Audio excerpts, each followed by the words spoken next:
Alrighty. Hello.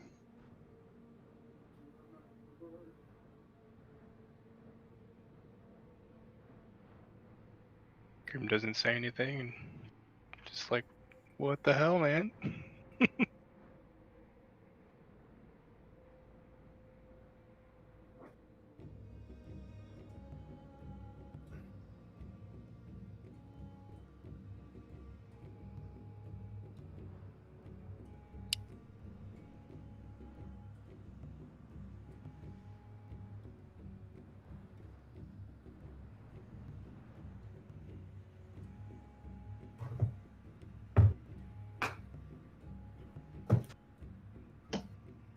All right.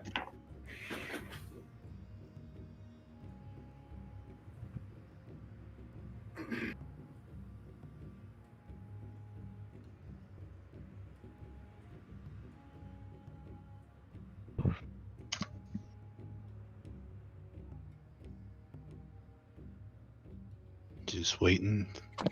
See if Philip comes on. He hasn't said anything to the contrary. True.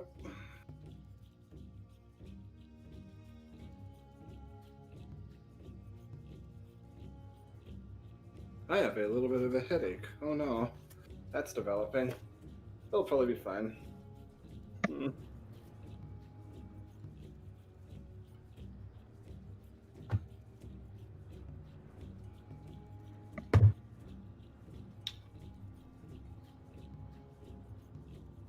I should probably be wise to get in the game. I'll give him 4 more minutes and then we'll go ahead and start. Sounds good.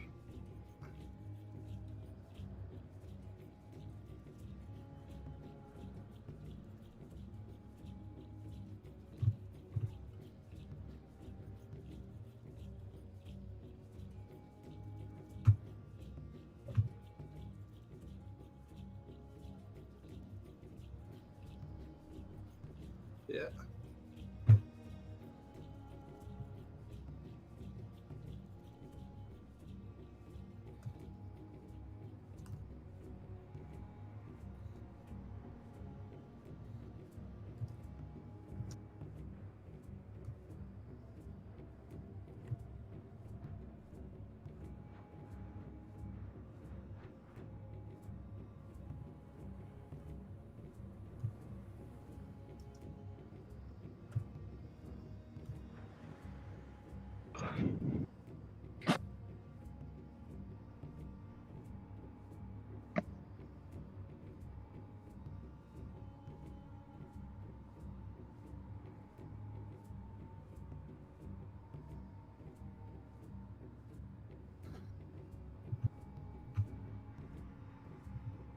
Any of you remember what we're doing this session? Well.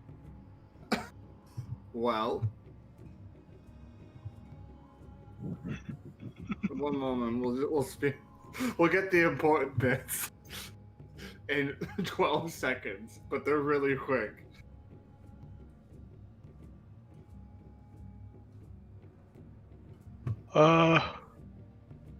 We were doing something for Lex, like we were gonna go up north. No, we were doing something for Zillion. Yeah, we're trying to take Zilmorn back to where you promised that we take him. Yeah. Gotcha. Okay. And Philip set Arvio to do a nigh impossible task in 2 weeks with no materials and no books on how to do shit. But hey! I'm the smart one, right? Fuck. He's like, make me a portal to hell in 2 weeks. And I'm like, how? Literally, how?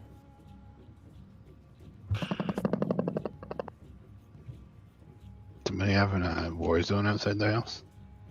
I was gonna say they had some bad tacos, but I guess I could have been into. Same thing, really. man, getting old sucks. Wait until you start getting crap on the underside of your toilet seat.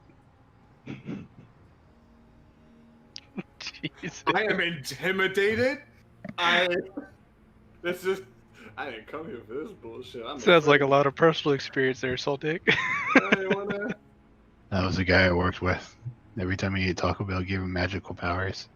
Oh, He'd you crap on told the me under. this. Yeah, he'd crap on the underside of the toilet seat. Jesus Christ. Yo, man, you ever just want to fuck physics? He's actually a reality bender, but it's only relevant when it comes to shit. All right. Well, 4 minutes up. Anybody want to give a recap what happened last session? Let's see.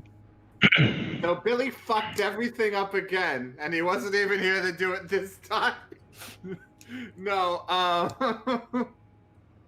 Well, that when we left off, RVO, Ava, and Philip went to finish up the business with RVO's baby mama thing, and saved the cart that was being sent to another location for transit back to Torrid. There they met Raw, which was a person that is part of the rebel, I think the Sandwalkers leader. I think it was Raw, yeah. Yeah. And then after that, they came back. Grim and Lex were staying in the town with the villagers that were the remaining of the villagers, trying to attend and, figure out what's going on. They didn't really like what we did, regardless of whether we saved them or not. They just thought that it was mainly our fault when we have nothing really tied to the tribe of Uthor, I think is what it was called, which is a Sandwalker tribe. I think that's correct, yes. A few days passed, and then RVO, Ava, and Philip came back to the town. We decided to figure out what are we planning on doing next. Lex gave the option to go with Zilmorn to finish up his task, because apparently the group previously had a contract with him to get him up to where he needs to be. During the night of our rest, Billy appeared, but it wasn't him. It was a imp that was in disguise. And then a fight ensued where we were fighting demons that were somehow transported to the same realm that we were in. We finished them off, and then after the fight was over, there was some role play that was involved, where RVO and Philip stepped off to the side to talk about something, and I don't quite remember what that was. I can fill that in when Yeah. we're done. And that was pretty much it for last episode. All right.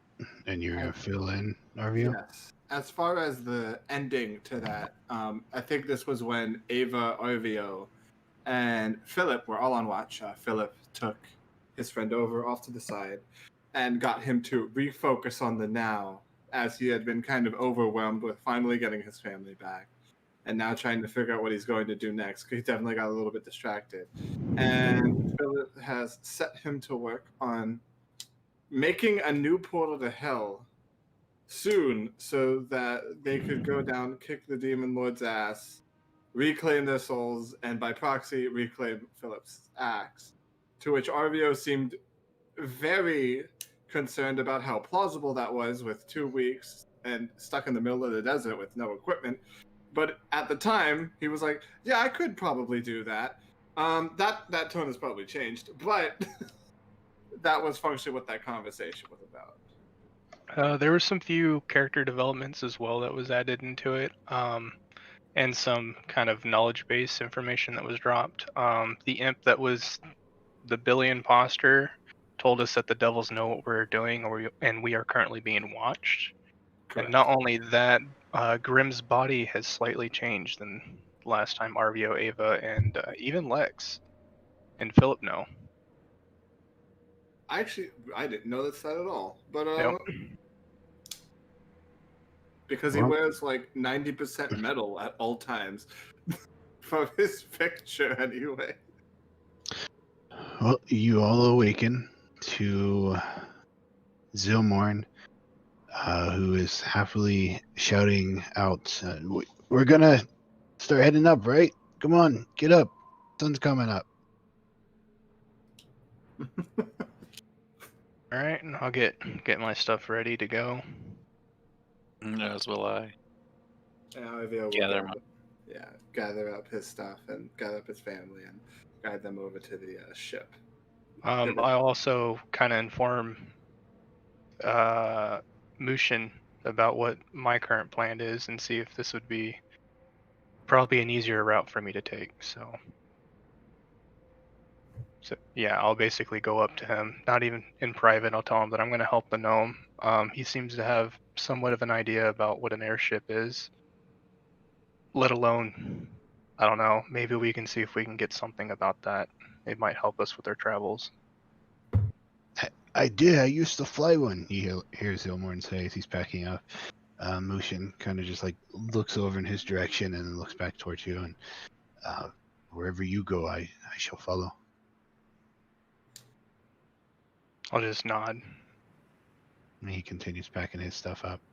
As you guys are packing your things up in the little ruined building in this town that you stayed in, you hear commotion outside, and through the windows you can tell that the people you freed, Sandwalkers or Tribe of Uthori, whichever you wish to call them, kind of just gathering around back out there. Rawl walks up and he kind of just knocks on the door, pokes his head towards the window and says, are you all getting ready to leave? That is correct, yes. All right, and we heading back to Torrid? No. No. What is your plans then? Me and my family need to head up north. I can't exactly join you back to Torrid. I did make them a promise that I would help them get out and find a new home, so I can't. You understand I have my priorities here. No, you're heading up back to the mountains? Correct.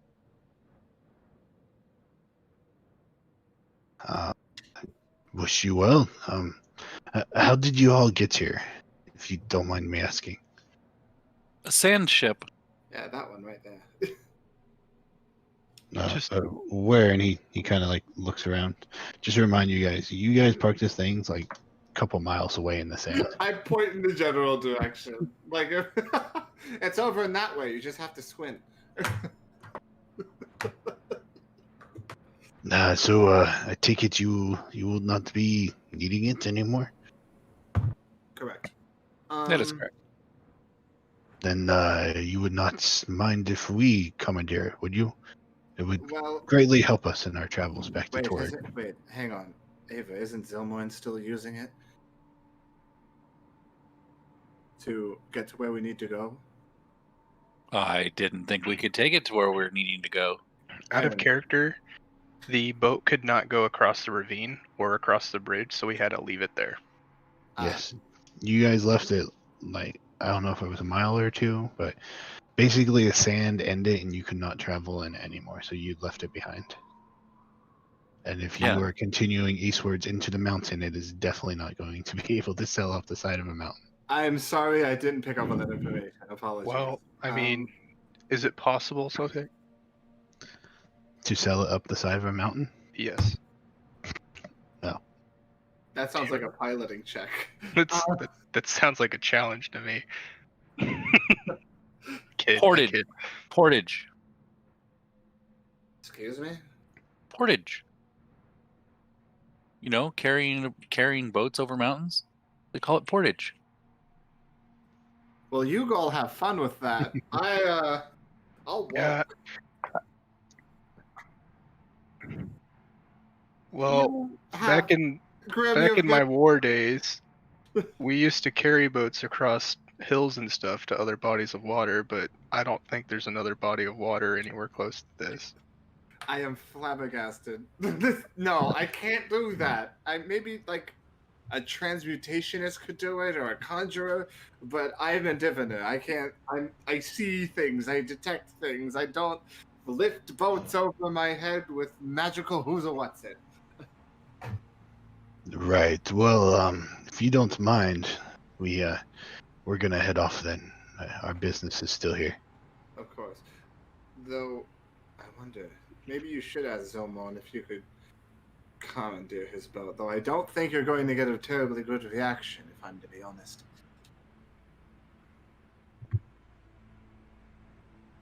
It's not technically out of character. It's not technically his boat, but that doesn't mean he's not attached. I mean, you would have to ask him. That's not my problem. Anyway.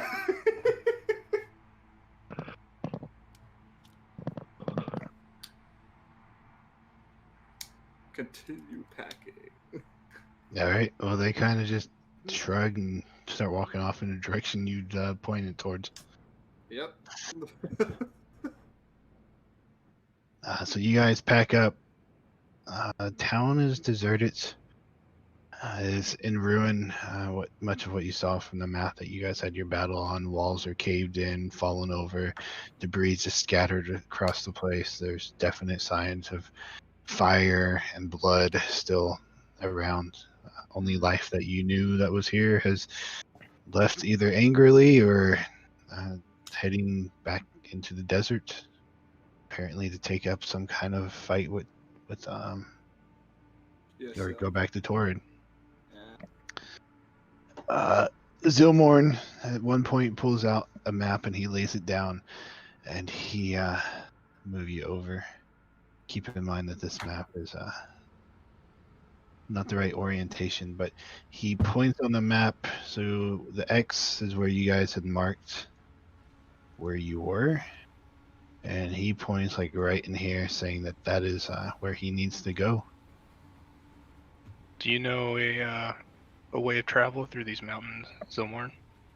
I've never been through them. As far as I know, lots of mountains have valleys and crags and canyons and stuff that we can kind of head through, and maybe at some point we might even have to go up and over them. I think the question more is, do we want to travel directly there, or do we want to travel along the base of the mountains till we get closer and head over? What would be easier on us is my first question. I have no idea. So you haven't traveled to these locations by foot then? No. How would you know that it's currently there, besides it being marked on the map? It's marked on a map. That's kind of what maps are for, no? Have you been to this location before then? Do you even know if this is here? What are we going to, actually? If you don't... We're heading back to my people. It was where I was traveling before. Right. Okay. Before I crashed, whatever happened. I say it's probably best, instead of climbing over mountain after mountain, we probably should travel alongside of it, and then about when we think that we're getting closer to the location, we traverse over the mountain from there. What do you guys think? Arvio looks back at Omaima and Dimega, says, and then back at the group and says, I think traveling along the mountain and getting as close as possible would probably be best. And Zilmorn, you said it would take us what, about how many weeks? 2? I would think so. If we travel along the mountains and then up and over, that'd probably be close to around 14 days, maybe 18. If we traveled from here over the mountains, though, he kind of looks at the map. I've heard traveling mountains is rather slow. It might take us maybe another month or so. So it sounds like going alongside the base and then up and over from there. That sounds best, yes. Yeah. Do have a question for everybody here. I don't need to drink or eat anything, but what are your guys' current rations and stuff like that going on? That was going to be my next question. I have 10 of them, but... 5 myself. And we've added a couple more mouths to feed, too, so... Mushin and I, as we were helping people, we did find some more stores of food. If we wish to take those with us. It's not rations, it might spoil sooner, but so we could eat them first. Sounds like a plan. All right. Do we have any means of transportation? Or are No. we hoofing it? You got 2 legs, don't you? Philip says, I have Correct. an elk. Ah, yes, true. And I kind of like I grab don't his know if it would shoulder and hold all like of kind that. of bring him down to my level. Could you like summon that for Umayma and the baby and then my kid? They're not really used to, you know, trekking these long miles. I don't think. I Or mean, at least they not in the they wagon. got out there somehow, didn't they? That's true, but I don't want to, But you know. I could yes, and he does his magic, and you guys hear some clopping coming from between the buildings, and eventually this elk kind of trots on out and just stands there looking at all of you. Thank you. Okay.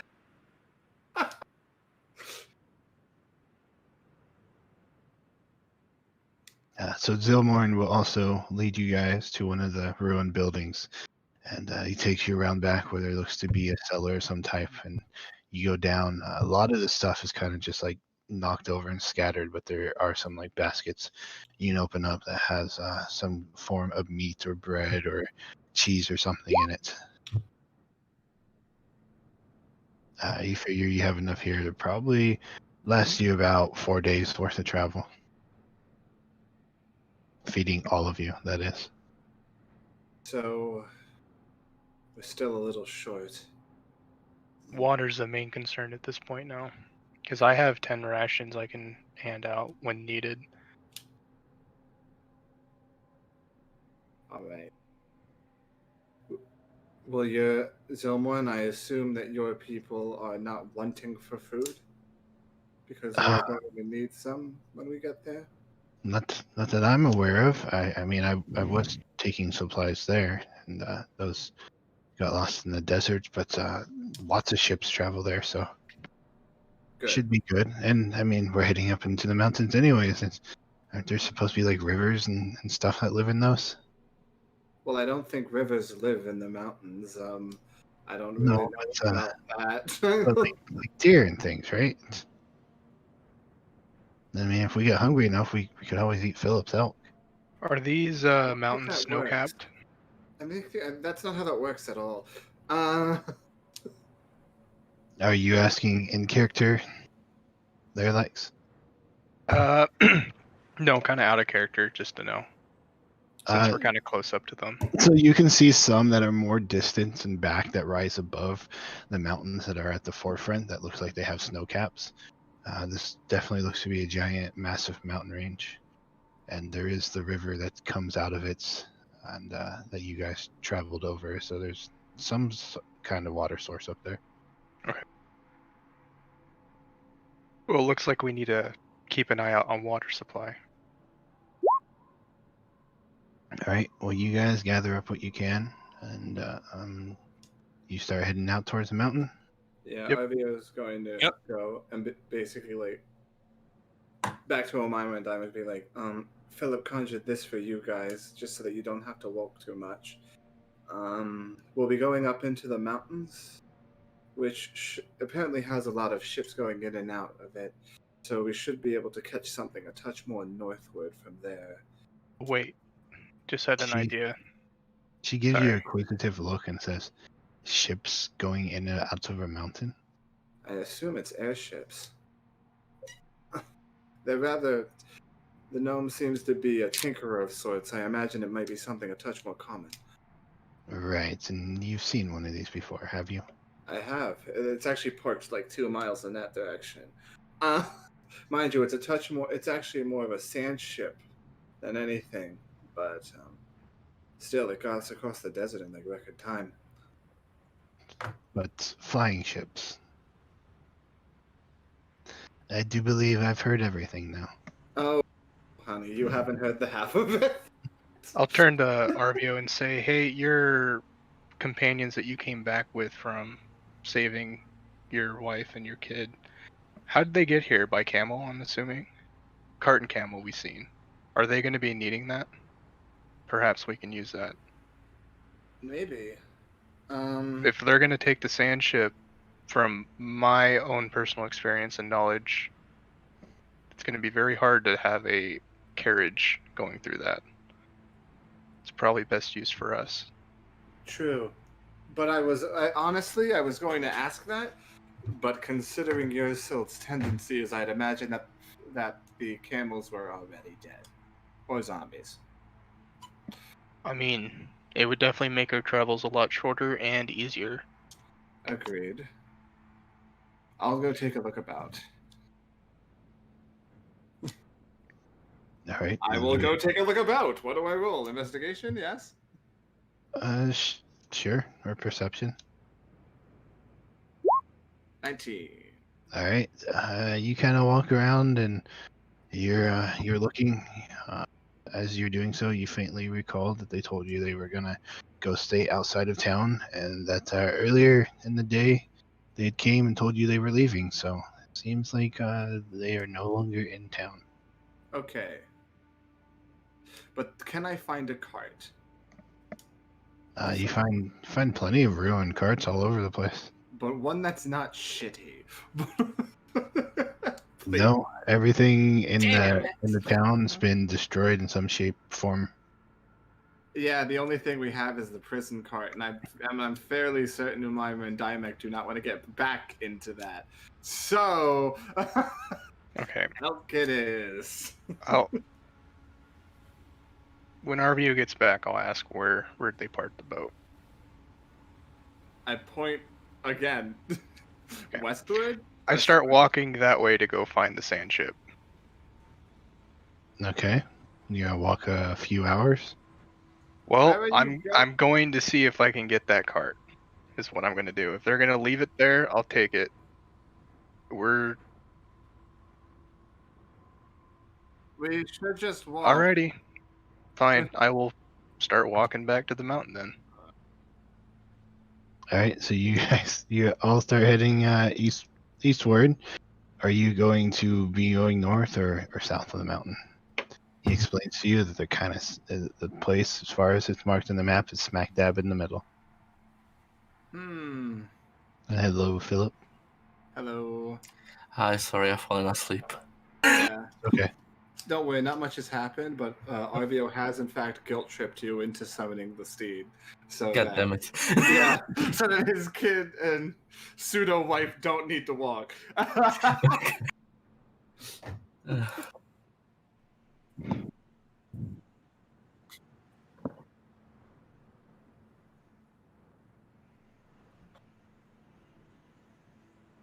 I have no idea. Well, I think my expertise of drawing maps and exploring places, mountains are gonna be mountains whether you come at them from the front or side. Let's go to the side. let's just go north. It doesn't matter. Alright, so we'll go the northern route. All right. So as you guys are walking, we will not, having spent enough time in the desert, not draw it out. But as you travel, what are you all doing? Well, I know RVO is going to kind of be leading the elk through the desert, maybe trying to spend some time with his son over the next 2 weeks, and we'll definitely be having a conversation with Philip regarding his request for him. But we can play those out whenever everybody else is comfortable.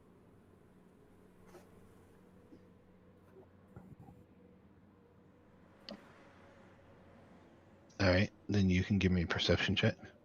I'm gonna go ahead and just kind of keep an eye out for like any sources of water or anything like that.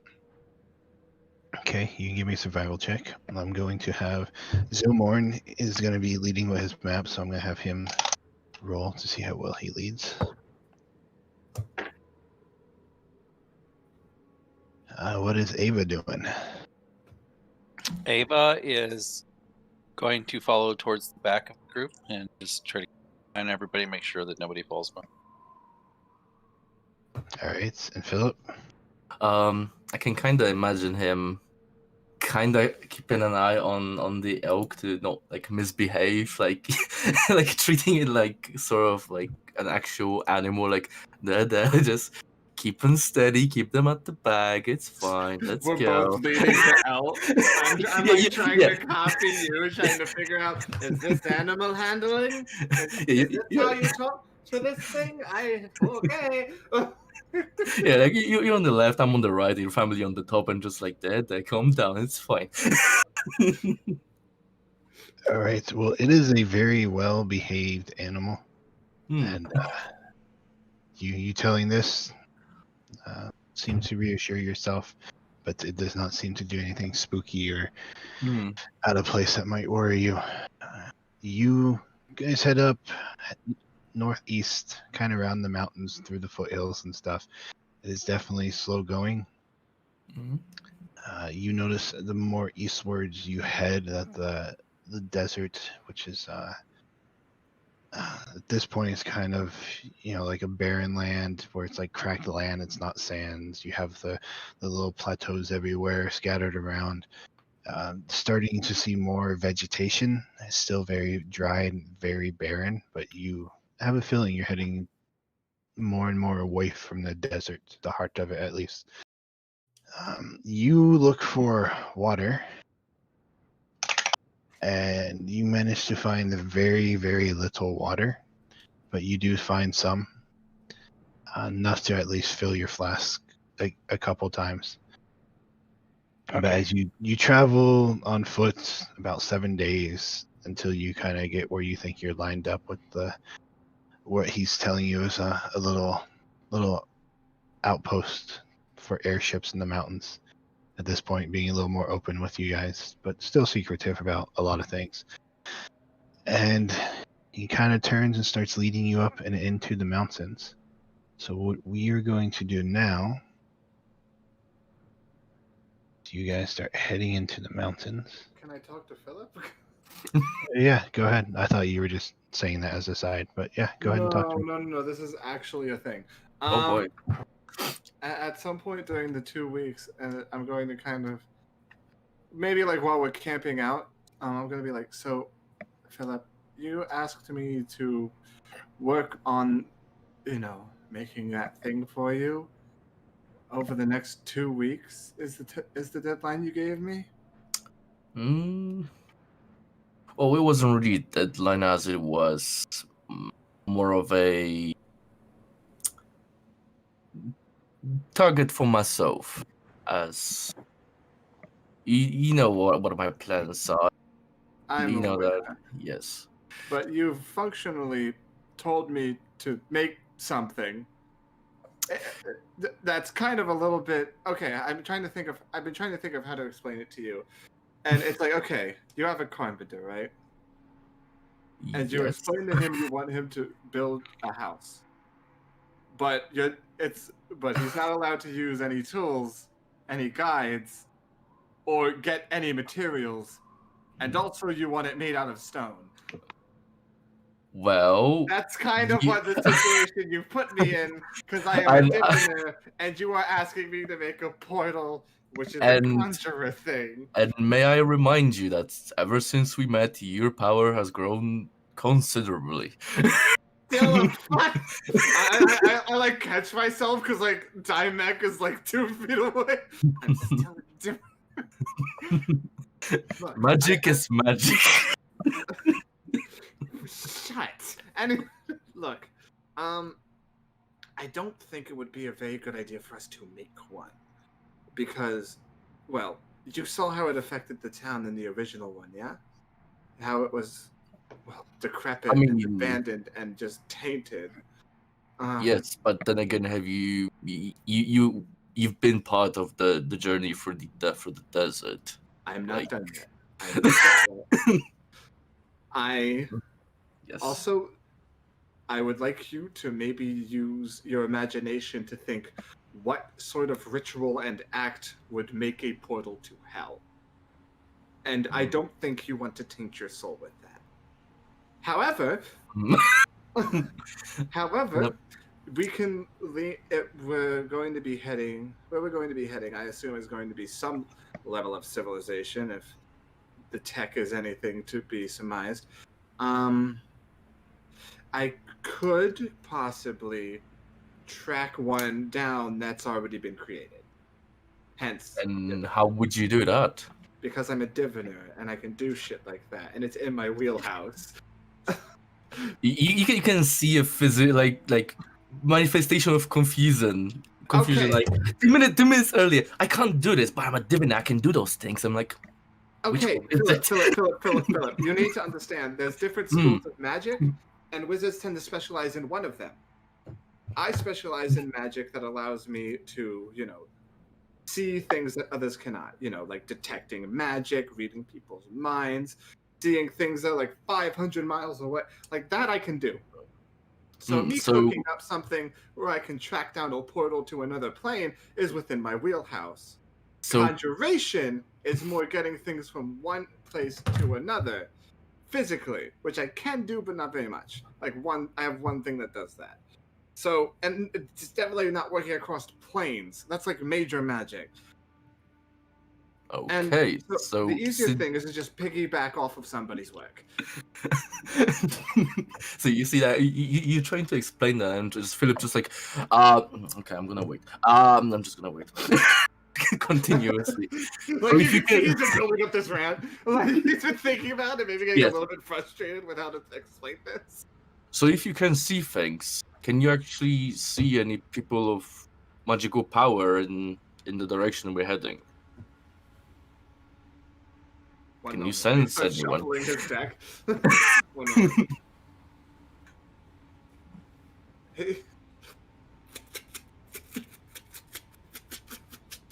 Eternity Nope. later.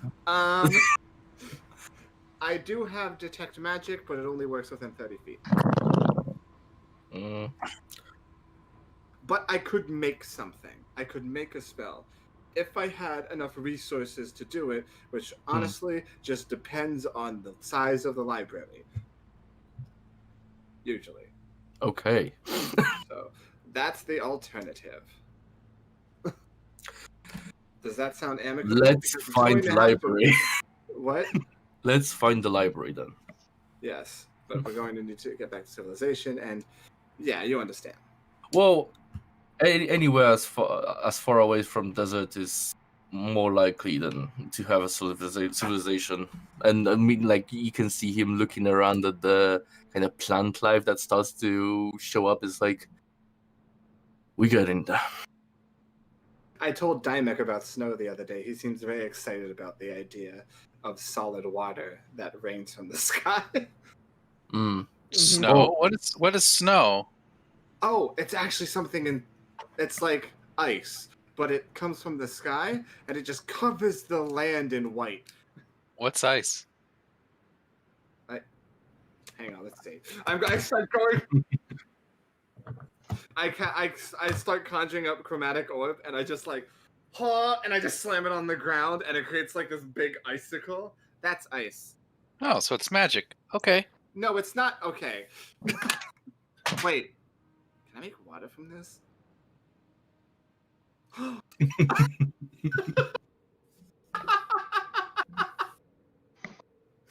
I don't so- think I can. So, and to add, I guess that's the end of that conversation. But just Yeah. to Side note, Dymek might seem happy, but he is still not talking. okay, sorry. So, Right. no, that's okay. He's as you guys have been traveling through the desert. I don't know if you bring it up, but he's still just mute. Arvio would have brung it up because Brandon forgot it because it's been weeks. No, that's fine. If you bring it up, he or she tells you that he has ever since they left. She told him at one point in time to be quiet, and he's not said anything ever since. Can you? And to that, Dymek is going to be like, no, like Arvio is going to be like, okay. Well, he's a great listener, but you're like, The best ones are. yeah. So Arvio, just to add an aside, is just going to, in the time he spends with his son, like maybe to try and get him to sleep, is going to kind of tell him stories like You know how like constellations tend to have like heroic like stories tied to them? He's going to just kind of show him the night sky and like tell like fairy tales based off of that, just for flavor. Yeah, he will crack smiles, uh, occasionally laugh, not too often. Seems like he is definitely been through something that's left drama behind. Speaking though, he does not. But Okay, but I'm getting a laugh, and that's progress. yes. But before you guys start heading southwards, which just to double make sure that's where you guys are heading to, or the mountains to the bottom of that flag. The red flag indicates where you are, somewhat, not exactly. But before you start heading that way, anything else you guys do as you traveled for the last week? No, but I have to be right back. I'm sorry. All right, no problem. Does Lex Grimm do anything? Not very much. Oh, yeah, pretty much the Okay. same.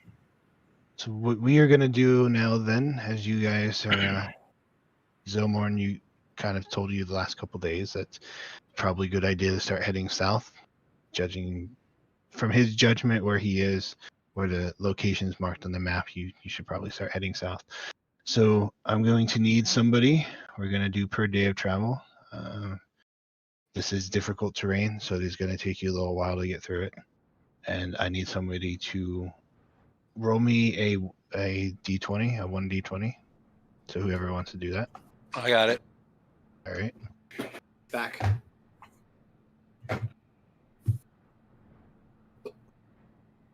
All right. Oh, I just noticed the little icon. I kind of love that. Okay, so I need you, as you start heading into the mountains, I want you guys to kind of describe the journey. So, like, tell me what your destination is. Traveling up the side of a slope? Are you heading through a canyon? Are you going over water? Like, how do you guys see this first day of travel as you head into the mountains going? And tell me also what you're doing.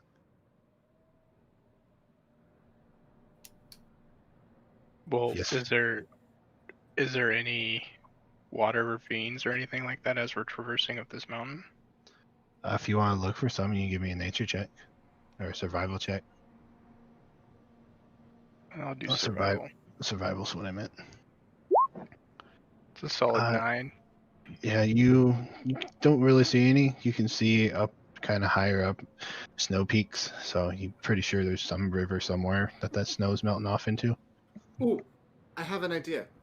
Arvio is going to use fly, like the wings come out, and he's going to fly up and kind of get a more aerial view, so that he can guide the party through like the pathways of the mountain while getting like a much higher view of it.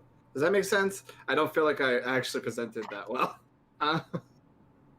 That makes sense. Okay, cool. I guess Lex will kind of help anybody that's struggling going up the mountain. So, like, if they start lagging behind, I'll kind of be right behind them to kind of push them forward a little bit more. All right. Well, you're right now at the base of it, so your path of how you choose to tackle this mountain is up to you as a group. You could, start heading up through the canyons and the valleys in between them, which they do go up in elevation, but obviously it's a whole lot better than just trying to climb up the sheer side of a mountainside. So how are you guys trying to tackle this? You just going to go up and over? You going to try to pick your way through valleys?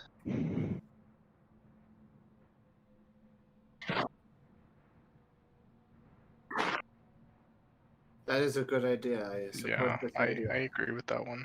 Yep. All right, so you guys start heading off, traveling through the valleys, working your way up between the mountains, climbing in an elevation for your first day of travel. Eventually, with Arvio guiding you guys, you come to a point where the valley starts to narrow and is turning more into a canyon. The walls are pressing up along the sides of you. Hold on real quick. Okay, so the walls are pushing in. You're probably a good 50 feet across or so.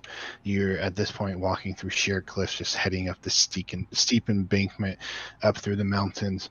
And you get to a point where it's just all barren. It's just nothing but rocks and boulders kind of sitting around. And as you're walking up, a couple of the boulders actually come to life. And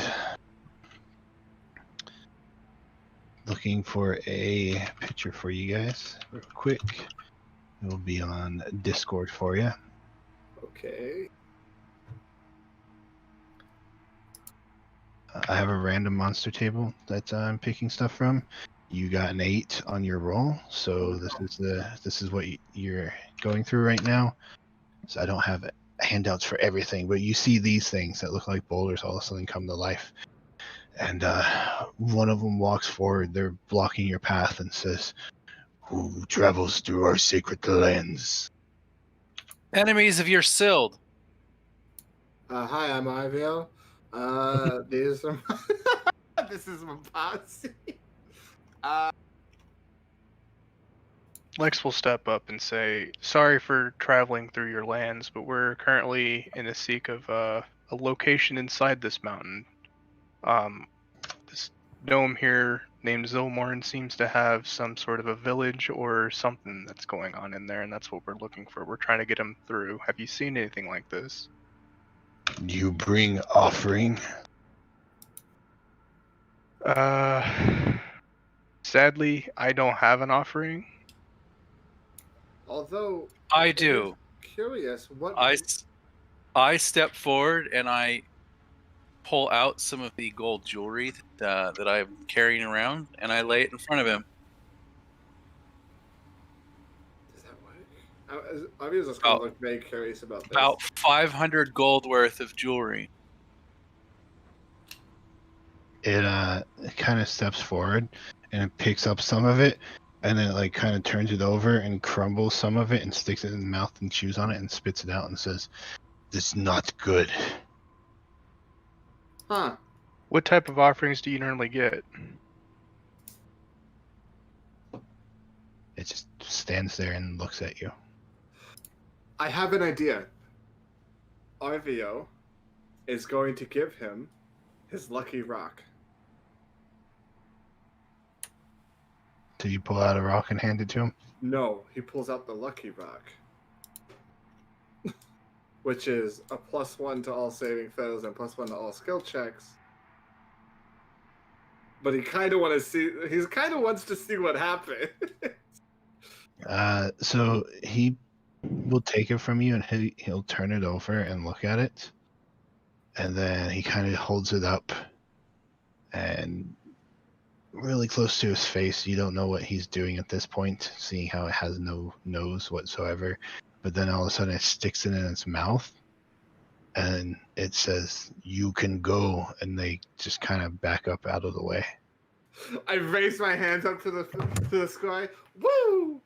That was my only magic item. Shoot! Hey, you hear a magical rock. Seem to like it. Nice. I solved the thing. I need to fix something because now I'm significantly less as a person.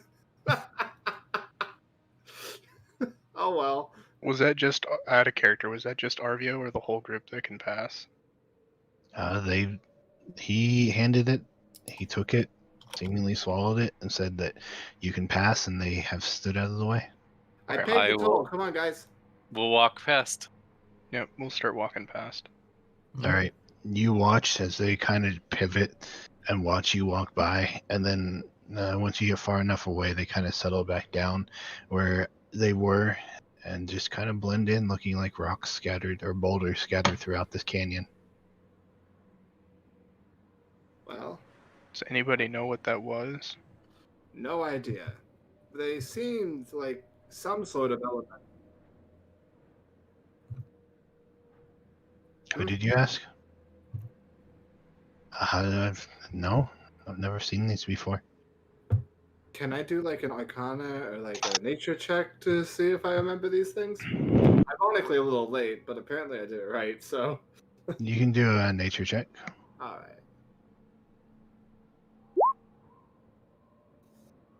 You very faintly recall some creatures named Gelubdur, and they kind of resemble these things. Look like giant walking boulders. But outside of that, you don't really remember much about them. You do know that they somewhat intelligent and can speak. They're probably Galadur of, I think,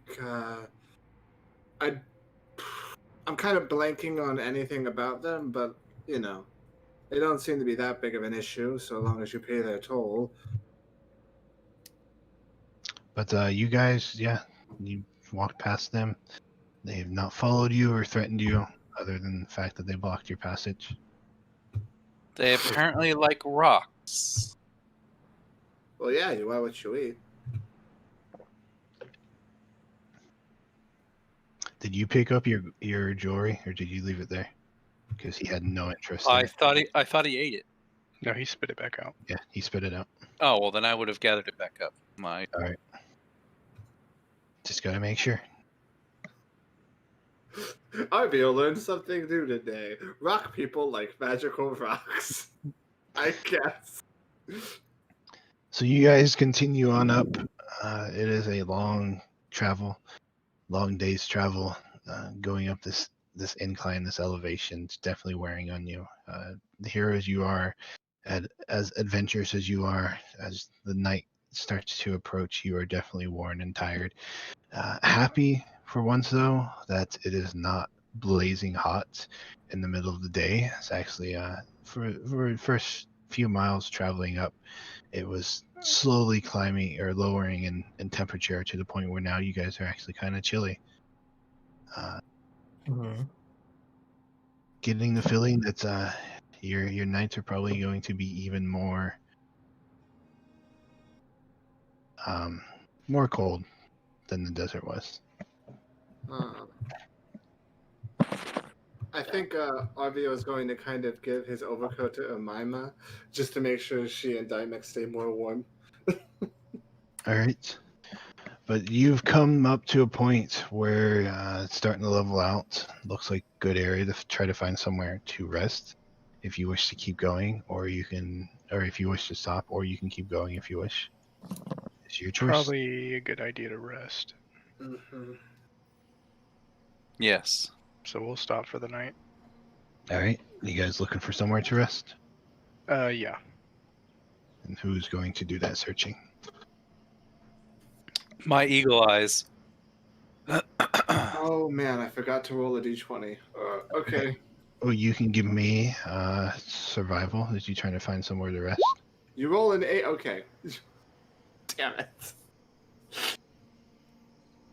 You find what looks to be a good little like the cliff kind of comes over and makes a little cove in it, big enough to fit all you comfortably, not necessarily hidden from anything outside, but you know that you could build a fire here and sit yourselves between the fire and the back of the cliff here and keep warm from it, and it definitely make you harder to sneak up upon.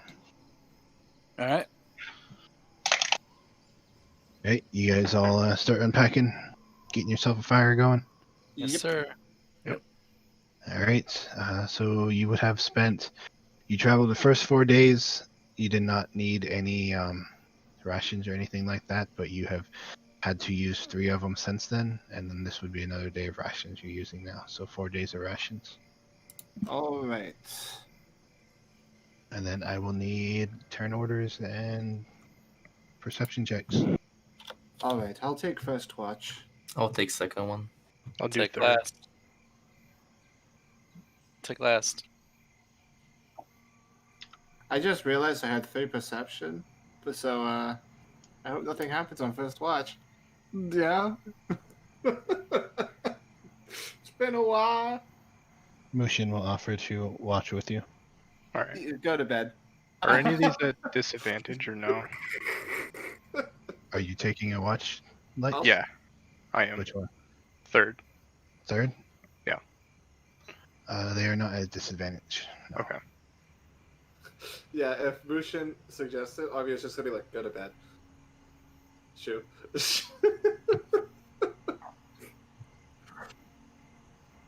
Yes.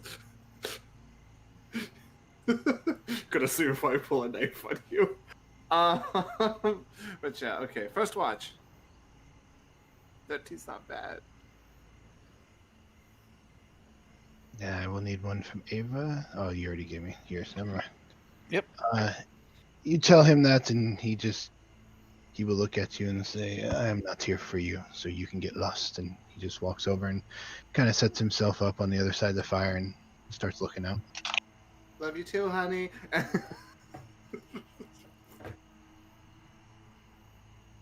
I was like, God, I can't wait to be rid of him.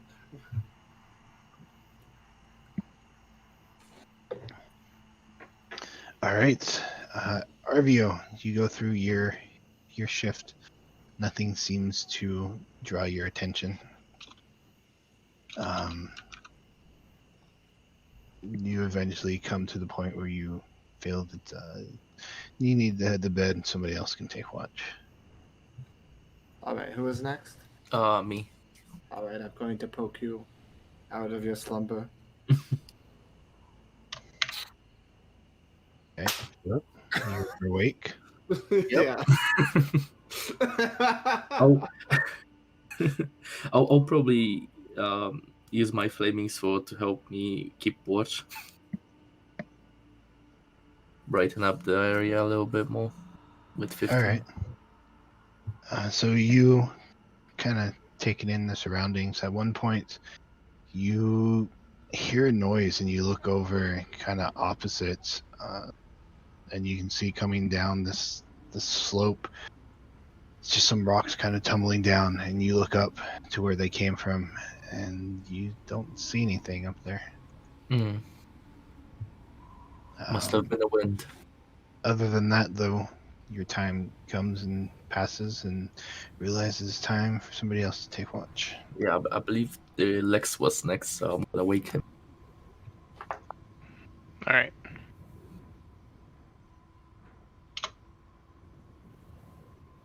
What do you do during your watch, Lex? Kind of looking out over the downside of the cliff a little bit, and then maybe do kind of a silent prayer, and that's about it. But kind of keep an eye on my surroundings. So you have a uneventful watch. Outside of the crackling of the fire, probably a couple people snoring. Nothing draws your attention that is of concern. And it eventually comes time for the last and final watch.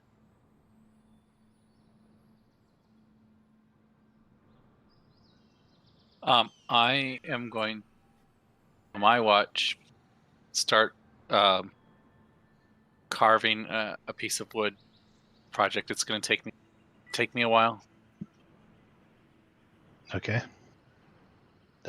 Grim, I guess you've been awakened too by Lex.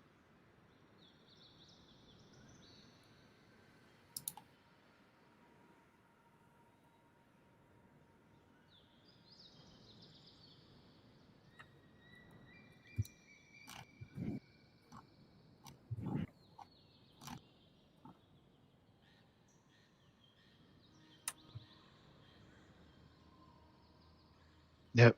Well, your watch goes by uneventful to both of you. You kind of just sit there and watch Ava carve at something, and that's basically all you hear. Eventually, birds start chirping. Sun's coming up. It is really cold at this point. A few of you probably even have trouble going to sleep. But you managed your first day traveling through the mountains. You're all awake, ready for another day of adventure. What do you all wish to do? The lovely weather we're having.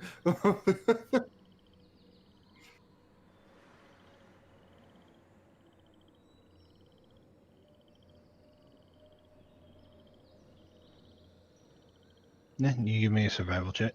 I'm going to go wake everybody up. All right. You're all awake in the freezing morning. You find an animal, Grim. You find a rabbit that could probably feed 3 of you, but that's it. And only enough for breakfast.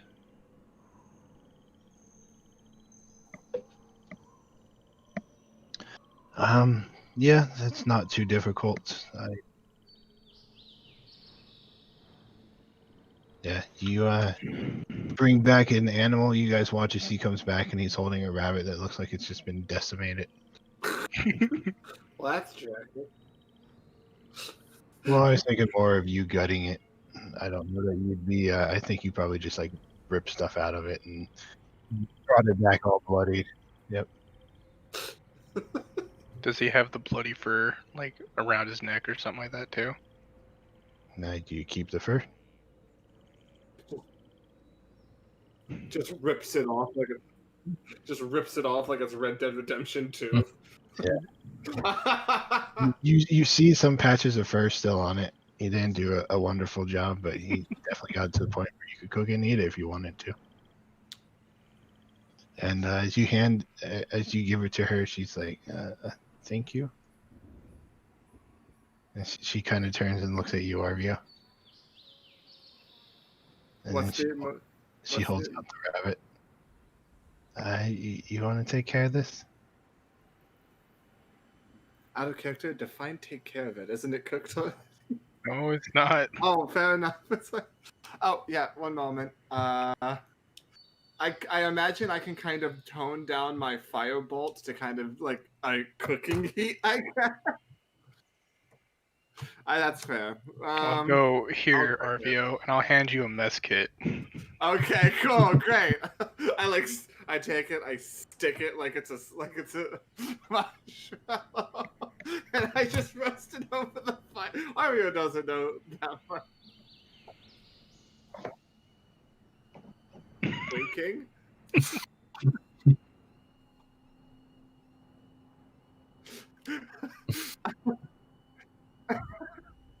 I just kind of motioned you to come closer to me. You all right there, Grim? I just kind of like lean over, like, thank you.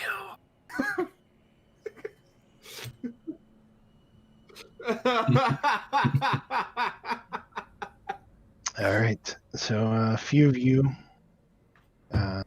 eat rabbit. One very reluctantly, but she still eats it. And you pack up your camp. You get yourselves ready, and gonna continue following this path. You want to take a more direct approach, going up the slopes of the mountain. Maybe you can try some cliff climbing here. Okay. Do we even have the gear for that? I can free climb. You take it, and not everybody here has the gear for that. Sorry, I had to check on my cat. Arya comes walking back to the group, talking about his cat. One eye is going in a different direction. Sorry. I think it's probably best to do straight up. Let's not do any cliff climbing with the amount of people we have, especially when we're not prepped for it. True. All right, so just continue following the trail that you're following. Not so much a trail, but continue following the land that's easiest to travel. I'll continue going aerial. Okay. And I come back down a little bit. Yes.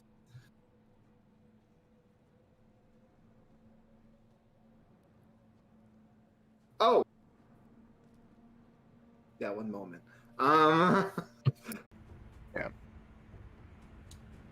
All right, you can go ahead and give me a survival check with advantage then, unless you want to do it separate, Lex. Grim, you can go ahead and take that. You got a higher survival than I do. All right, you being where you are, managed to find yourself a deer. So you kind of guys are walking around, very surprising, seeing how you are wearing armor, but you kind of come over a little rise and you see a clearing and you just see some deer standing out there grazing. All right. Yeah, You want to shoot a crossbow and I'll throw a javelin? Can you just smite? Can you make it explode? That way we don't need to dissect it later. Can you give it the people's elbow? I got a great sword with the 10-foot chain. God. It is about 60 yards away from you. God avoid this deer. And as you guys are sitting here having this talk, you see it kind of turn and it's just looking in your direction.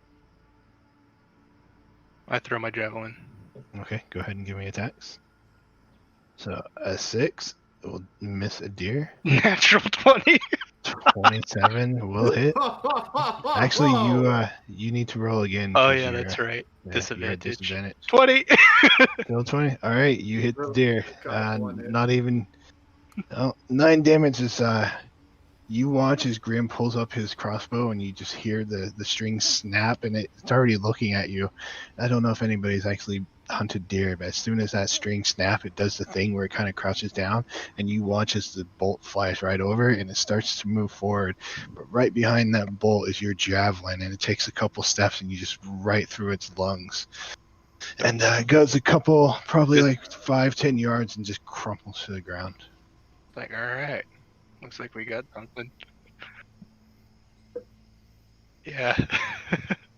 I'm sorry, but I'm falling asleep. Got a bad headache, so Yeah, my guy, That's don't fine. worry about it. Fine. do apologize. I'll see you guys next week. Have a It's good one. alright. See you next week. All right, so you guys, you go over there, and if you want to try to delicately clean this and quarter it, you Yeah. can give me a survival.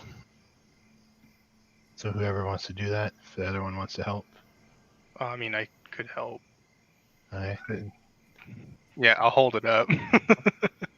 you go ahead and roll again. 22. You guys managed, the two of you, cut it up pretty nicely, get it dressed. Don't have anything to put it in though, but you can definitely carry it back the way you have it now. It's just gonna get blood all over you guys. But you have a deer. While they are cleaning this, considering how cold it's getting, can RVO check Dymac to see if he's getting... Considering the pic you showed me, he's kind of in rags right now. And I know I gave them the overcoat, but is he kind of in trouble right now? A little bit? No, you guys definitely have. I mean, she has her own pack, and she got bags and blankets and stuff in it. And all of you together as a group definitely have enough, to put him near the fire and cover him up in blankets and stuff that he is not like suffering. Okay. Now I'm imagining him, this 2-year-old tiefling, covered in at least like 5 quilts. Pretty much. It's the cutest thing I've ever seen. Continue. So as Well, you guys go ahead. Yeah, just while Lex and Grim are gone hunting, I would imagine Philip would go for like a short stroll through the woods and probably gather some wood for fire and for personal use for the future. So just chop one of the trees that perhaps already fallen down, or some not too nothing massive to not attract too much attention, just something manageable. Yeah, you definitely Yeah. you definitely able to find yourself a tree to chop down, cut up into firewood if you want to add that to your pack. Yep. It does weigh you down a bit, but you're a big muscular guy. We all know you did it for nostalgia. So you guys, as you kind of come back to camp and you're hanging out, eventually you see Grim and Lex walk up, and they got what looks to be some deer. Well, they got large chunks of meat, from what you can tell. I'll get the spit ready. All right, so you guys kind of cut it up, get it onto spit. You start roasting it. Have a nice little breakfast. Gotta get that protein in Dimac's belly. He's a growing boy. He needs it. Yeah, Dymic and Umima, they definitely seem a whole lot happier eating this than they did the rabbit. Fair, but you take what you can get, right? It's true. It's just the rabbit was very not too appetizing the way Grim brought it back, basically. Yeah, Grim sort of made it explode. Now we can add herbs and spices. Indeed. Indeed. And if you guys see, if two people want to make a survival check, they can. If anybody wants to help them, to see whether or not you guys can like figure out how to prepare this meat so it will last you for the rest of your travel. Because Go ahead and do I will one. help. Oh, go ahead then. Do it with advantage. Yep. Wait a minute. Do I have better or do you? Oh, oh my god, I might be better at survival than you are. It doesn't matter. I helped. Anyway. I got the What- same survival as Grim, so Yeah. I have 6 in survival because I took it as a proficiency. So, well, later. It's fine. That's true. That's true. Well, you guys managed to, working as a group, figure out how to take the rest of the meat because it was a pretty big deer. It was a doe, but it was still pretty good size. And you pack up the rest of the meat. Unless something tragic happens, it should last you the rest of your journey. But having fixed it up, definitely grabbing some water from the river that's flowing through this area. You ready to start your next day? So you just gotta continue following this valley. yeah, Yeah. with RVO and Ava's guidance to what's going on. Yeah. Yeah, Uh, Zilmar with the map holder, but he doesn't really know. He pulls out his mapping tools and the maps, and he kind of spends. He probably does this while you guys are like preparing the meat. Spend some time, and he looks at things, and he says, "It's not. If you continue following this, it's not exactly heading that way, but it would definitely get you up on the ridge of the mountain, and then you could travel up that ridge, which would be a whole lot easier than just trying to go up the steep slopes." Yeah, we'll do that. So it's you're basically heading diagonally there instead of straight there. That's what he tells you.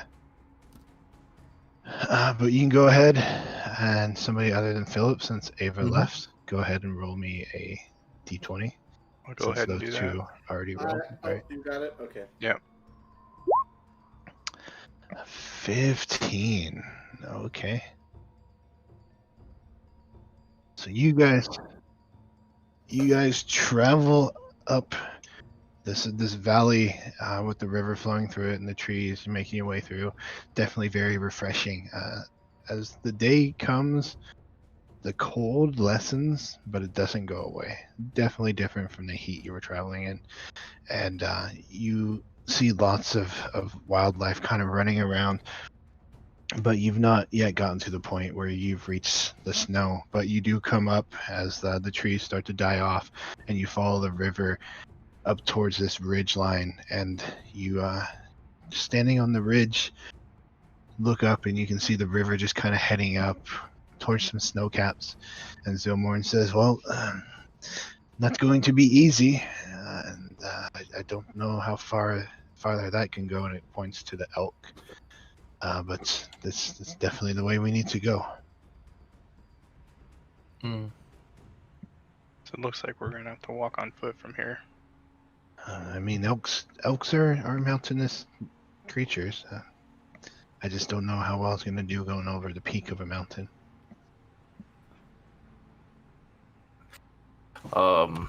Really I'm not sure if I'm proficient with turning them into that, especially that I'm not quite sure how those look like. Could always try. You know what a goat looks like? I don't mean, you? I will sit down and try to transform the oak into something else. So give me 10 minutes. Okay. I mean, have we seen a mountain goat yet? They might not be a native to this mountain, but I needed to ask. You have not seen. No, you've probably seen some as you have probably seen some as you were flying around and looking at stuff. Not sure if the rest of the group has though. Fair point. Actually, you know what? I have an idea. In order to give him an idea of a mountain goat, I kind of like go over to him as he's focusing, and I'm like, "It looks like this," and I cast Minor Illusion. It's like a tiny mountain goat. And it goes like "Meh" in my hand. It looks like that, but big. No, it looks like no. He's gonna work on size. I'm Yeah, letting we're gonna him know need what it something a little looks bit like. bigger than that. No, Yeah. you know what? I kind of trying to like I can imagine Philip just focusing really hard. Like, okay, something that's not an elk, not a horse. Come on, focus, and he's concentrating so hard that after 10 minutes, you can see where the where the elk stood. Now you can see a quite big mustache. A what? I'm gonna mustache. Yes. Like a dog? Yep. That's. I focused so hard, and that's what I came up with. Philip, are you okay? That is.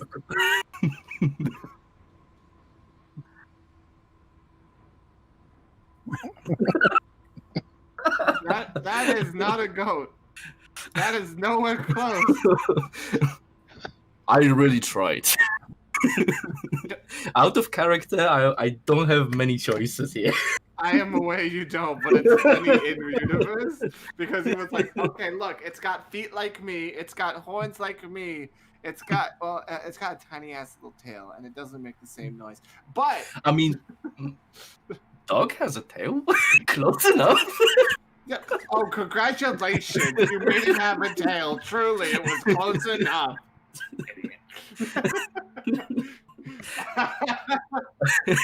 That is not a goat. I mean, it's You guys have some weird looking goats in this world. it's better for your son than an elk. That's true. Zilmorn looks at it and he's like, I think wolves live in the mountains, or at least travel over them. I think it might work. Philip, you want to burn another spell slot? We'll keep the dog. We'll keep the dog. It Alright. even has a little saddle for Dymac. Great. I'm gonna put Dymac on the dog. All right. The dog willingly takes Dymac. Mastiffs are pretty big dogs. I can think- imagine it taking two people. I don't know if they're big enough to Maybe carry. Greater Steed, maybe, but It has strength of 13. no, this is Dymac Steed.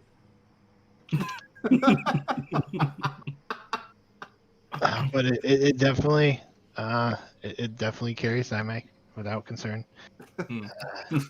Jemima tells you that she can walk. It's okay. Okay. But you guys start heading up the slope. It is more treacherous and dangerous than anything you've been through yet. As you start heading towards the mountain caps and snow caps, eventually you get kind of probably a good mile or so from them, and it's starting to get dark. You wish to push onwards, or you wish to stop for the night. How much firewood do we have? You guys are on a barren, rocky slope.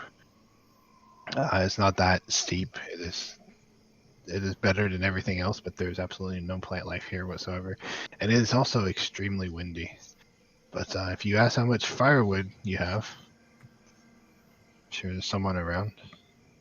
No, I thought Philip picked up some firewood for. Oh later yeah, on. yeah. I like to think we're like, oh, there's no firewood. This is your third day of travel, so you still got 4 days. I like to think that it's like, oh, there's no trees around. Where are we gonna get fire? And Philip is like rolling out like a roller bit. He's like, I got you. And Arvia's just looking like kind of impressed. Yeah, I can kind of imagine having woodwork for like a month of camps. Got a little Don't bit have of- that Hey, much. buddy. Yeah, well, maybe like a week. You have enough to make a fire. Okay, fair enough. And carrying that much wood would require you to have a cart or some like a donkey or something. Okay. Fair enough. So once we find some spot to actually settle, I'll pull some out for the campfire. Well, the question is do we want to settle, or do we want to push forward and get past this cold area? Yeah. Hmm.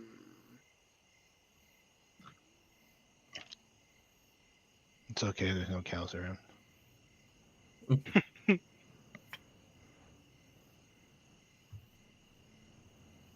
I'll ask Zomorn, how far do we have until we crest this peak? Would you kind of give an idea of that? I mean, the mountains on there, they're kind of representative. I have no idea how much further this all goes. I think that it's 4 days before we get there. How long to crest the peak, though, I have no idea. All right. Give you guys an idea that's what you're on right now. Yeah. That's think we actually should- kind of pleasant, to be I honest. think we should all find a place to hunker down, Mm. keep warm. Something preferably that's blocking the wind. Hmm. Do I have anything for that?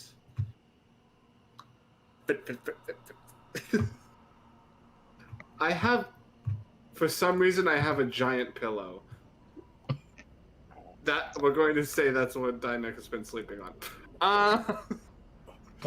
We have a harness. We have. Well, he's looking. If you want to, Lex, you can try to find a place for survival. Yeah, I'll do that. Yeah, I'll Dude, these also rolls. roll survival. May I also look? Sure, go for it. Cool. So you're kind of standing there, Lex, looking around, and you're like, I don't know, it's just a lot of rocks and slopes and stuff. And the RVO, you kind of look and you see a little indentation in the side of the slope. You have to head down towards it, but it definitely looks like it might be the mouth of a cave or something that could give you shelter. Hey, Grim, I found something. This looks to be good, but looks through the mouth of a cave. Want to help me see if we can see if it's all cleared out? Make sure it's not full of any nasties. Cool. You guys walk down towards it, and as you kind of go down and you come around, you're all of a sudden looking at this opening that's probably about like 50 feet in diameter, and it's just this massive opening, and it just goes all the way into the mountain, and it's kind of uniform as it goes back. And from what you can see in the dying sunlight, there seems to be stalagmites and stalactites, like in intervals all along the top, the side, and the bottom of this thing. And you can also see like this weird rock formation that kind of like travels between them, almost looks like some kind of vein of metal or something, but it all looks like ivory white. Huh.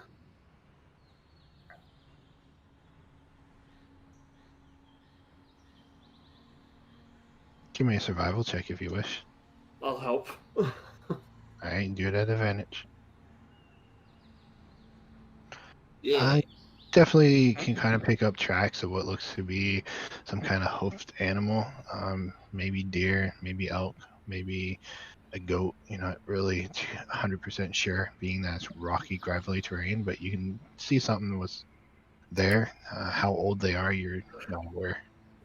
Nothing that looks like a paw print of a predator, though.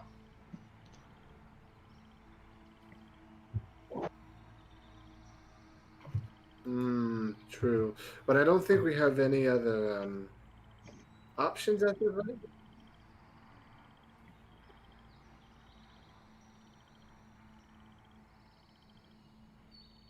All right, yeah. All right, yell if you come across anything, and I'll be right here. And I'm gonna like clomp, clomp, clomp, clomp, clomp. Go get everybody else and tell them about the cave. Alright. So you head up to do that. Grim, you start walking inside of this place. And these things that you take to be stalagmites and stalactites that ring, the whole thing is circular. This you're basically walking into a pipe or a tunnel. To give you that perspective, it's just all circular and it is very uniform, and it kind of just heads back a good couple hundred yards and just starts curving downwards. And these things that you're taking as stalagmites are on all sides of this. So it's on the from the top onto the sides to the bottom, and it circles around. And this probably goes for a good 10 yards into this thing, and eventually you find yourself just walking on this weird vein-like stuff that's running through it. That's this ivory looking stuff that you kind of looks like might be gold or something running through the rocks, but there's also kind of like a uniform to all of this stuff too. But as far as that goes, you hear some bats and stuff, some things move around, but you don't see like any giant creatures. You don't see blood or bodies or anything like that.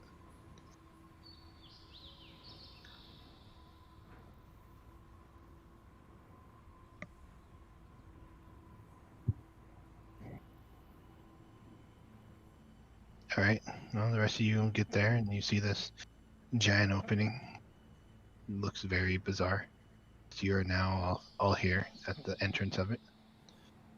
I'm gonna go ahead and make my way inside. Looks like we're camping here for the night. Pretty much.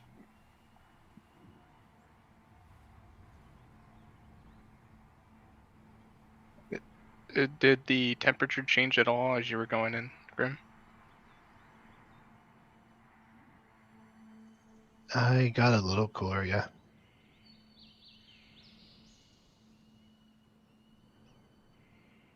All right. Is there any smaller, rooms in there, I suppose, that we'd be able to retain a lot of heat inside of? No. As you guys, I guess at this point, heading into it, it's just this long uniform, almost like a pipe that you guys are walking into. Oh, wow, that's a lot different than what I was imagining. That's actually sus. It's pretty massive. It's like 50 feet in diameter. And like I said, you have the white that looks like veins running through rock, but it's like an ivory white. And then you have the stalagmites and stalactites that are just 15 yards into the opening of this thing, and then they just stop. But you see what Grim saw. It goes back a good ways, and all of a sudden it just starts curving downwards.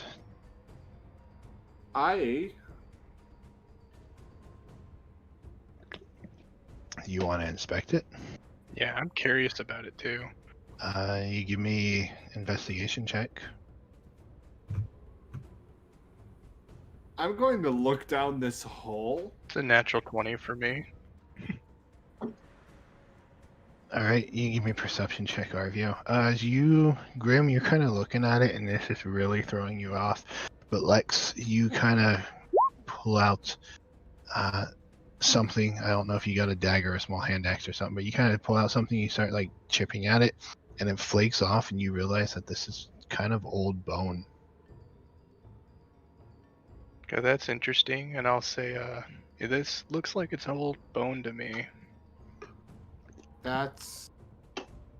I'm going to look down this hole, and I probably see nothing with 5, huh? Yeah, you look down and you just see a continuation of what you're in right now. Cool. Anybody got a torch?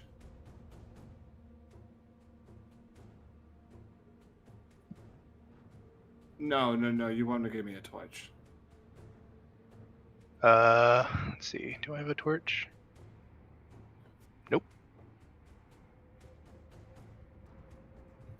I hand Arvio my flaming sword. Will that do? Okay, here's why I said I wasn't going to give me a torch. I'm going to throw it down the hole. Zilmorn will step up and hand you a torch. Oh, thank God. And I light it and I throw it down the hole and I see how far down it goes. All right, so it travels, and for a while you see this weird vein-like stuff that Lexus pointed out to be bone, just continues down this for a while, and eventually gets to the point where you can't see it, and you just watch this thing just kind of keep falling and falling and falling. It gets smaller and smaller and smaller, and all of a sudden it just disappears. Wow. Okay. I hate everything about that. Zilmorn, do you know anything about this?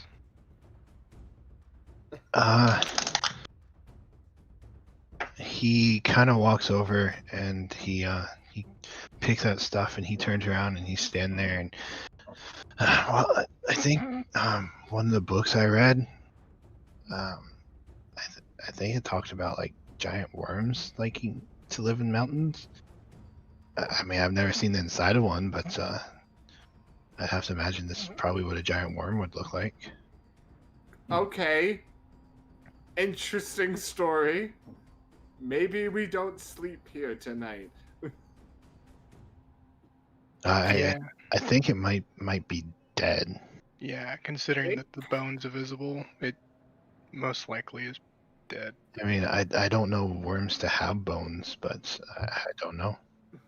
He kind of just shrugs. These stalagmites, I'll go up to one of them and see if I can pry one out. Yeah, you kind of pry one out, and as you do so, you see that it comes out and it has like this weird bottom to it. To you and me, out of character, looks like the bottom of a tooth, and you can see where you pulled it out of. There's kind of like a hole for it to fit into. And this thing's probably about like half the size of you. It's pretty big. Yeah. And it's just very white, very, very stained. At this point, you guys probably make out this might have been the tooth or whatever of this creature. And there was no reaction when I pulled this out? No. Yeah, I think it's dead. Okay, well. Something we don't know. Maybe starvation. Old age, maybe? Could be anything. I mean, if it...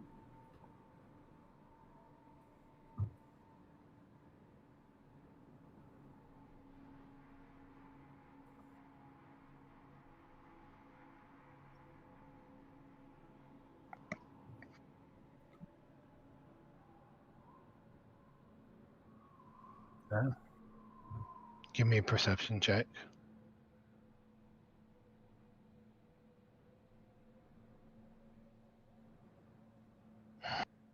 So as you stand there and you're looking around, you can kind of make out where this stuff begins. What's left of this now known creature to you guys. So the mouth of it is a little ways pulled in, and you're looking around at how the rock and stuff has like settled, and you think that basically it made its way up here, and the first couple feet of it is a natural opening that it created, and then after that first couple feet, that's where its body starts. So it doesn't look like this thing got chopped in half. You think this thing probably died in its hole.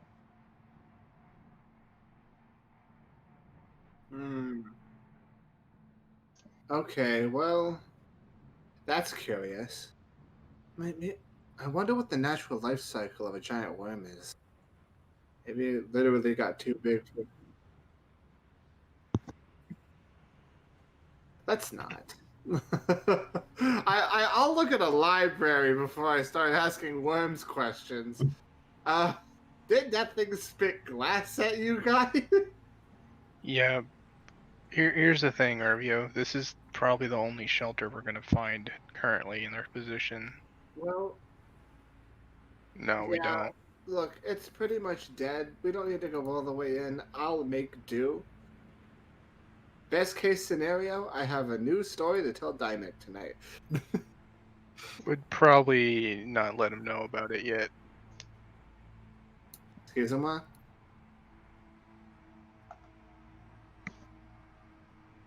Yeah. Yep. So go ahead and get our watches as you guys settle into the body cavity, what's left of this dead creature. Once more. So who's taking first watch? I got it. I'll take the second one. Yep.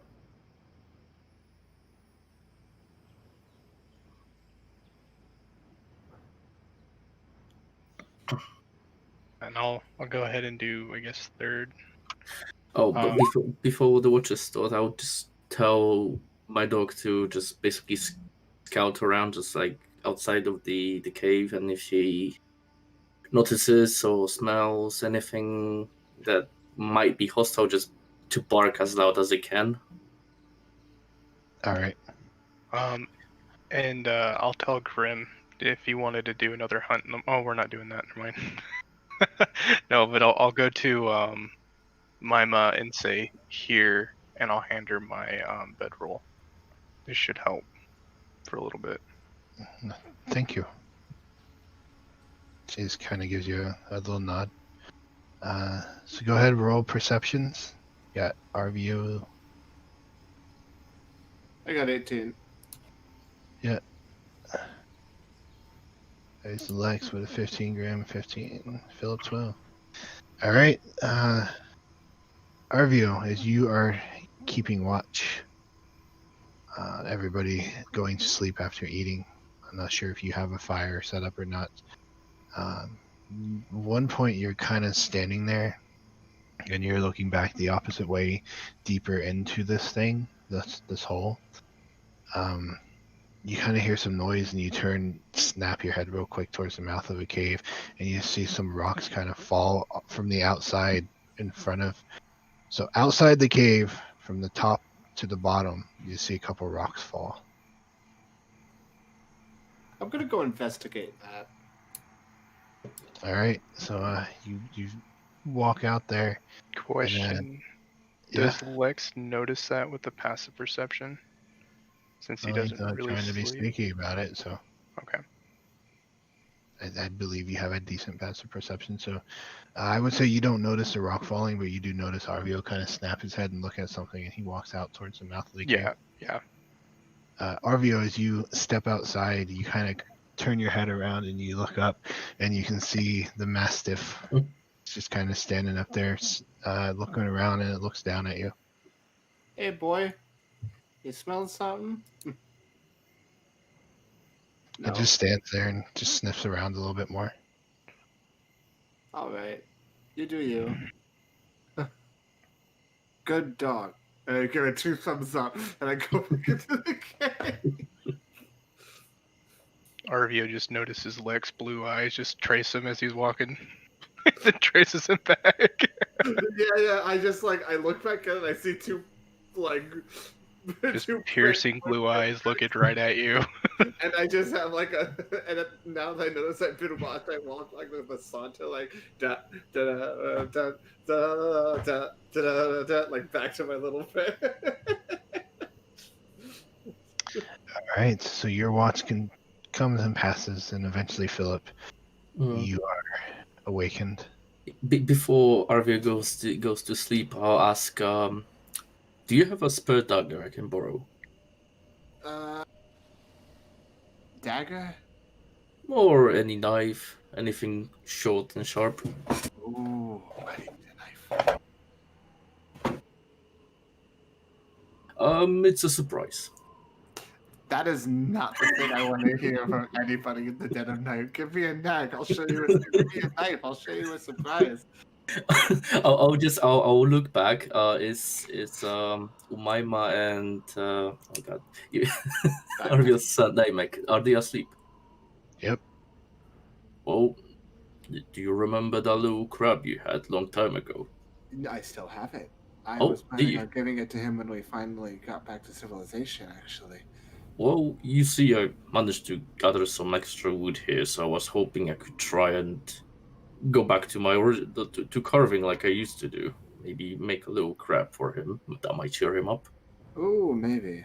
Yeah, unfortunately, I don't have my old knife anymore, and I'm kind of looking at the giant great axe and flaming sword. Those do not seem to be appropriate for carving.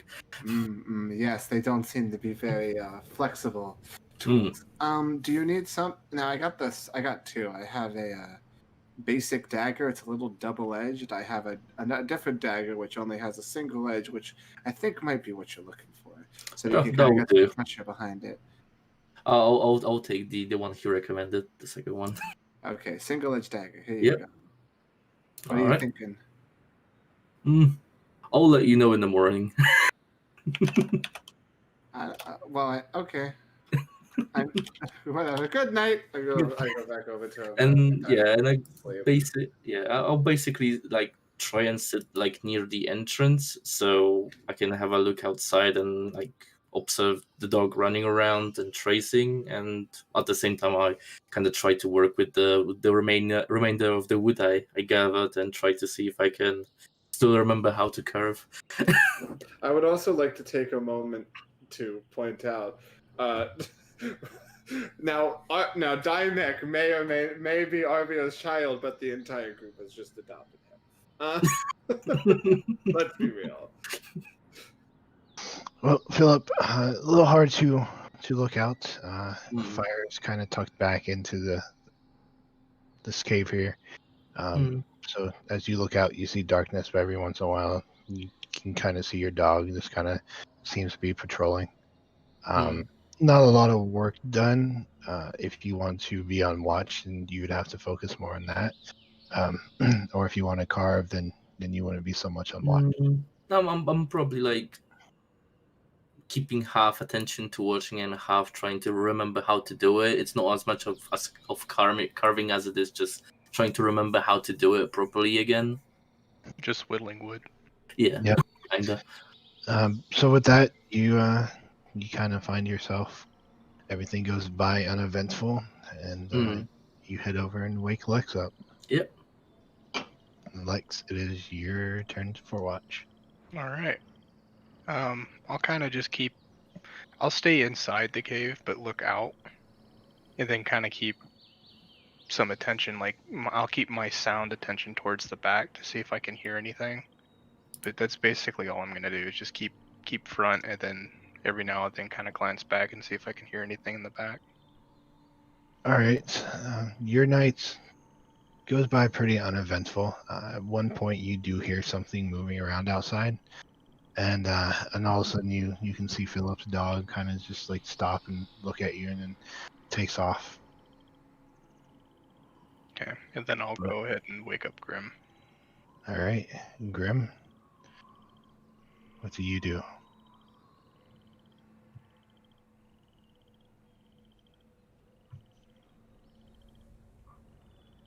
Yep.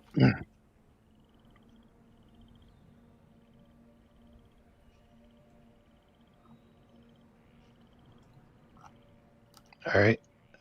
So you manage to work your way back and forth. Pretty sure you probably wake up a couple party members, being as this place is like a pipe. It is big, so there is like a good portion where you guys can sleep, but you would still kind of have to like step over them if you're going to be walking back and forth between the two. All right. The whole time, Lex is just watching you go back and forth.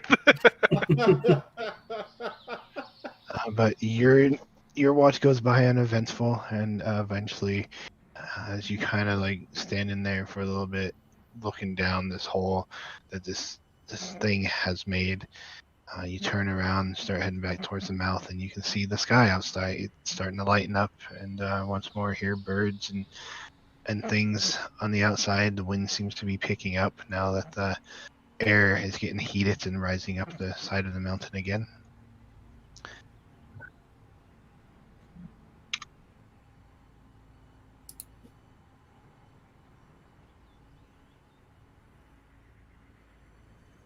And it just echoes like. Yeah, it does. Yeah. Did you guys wake up to him standing there clapping loudly, echoing throughout this hole, this dead creature that you camped in for the night? We'll go ahead and take a 5-minute break. Cool. I need to get my beer. Yeah. I'll be right back. Yeah, be right back as well.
All right, I'm back.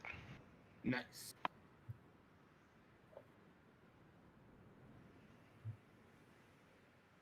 Alright, I'm back.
Hang on.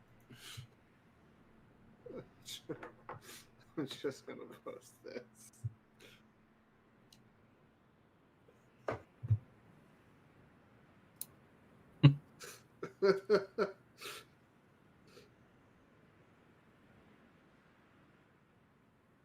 As you can see, the mage is incapable of casting spells with somatic components once you disable the hand.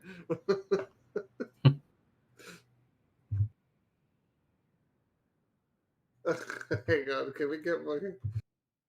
Can we get more? Can we get more skeleton memes?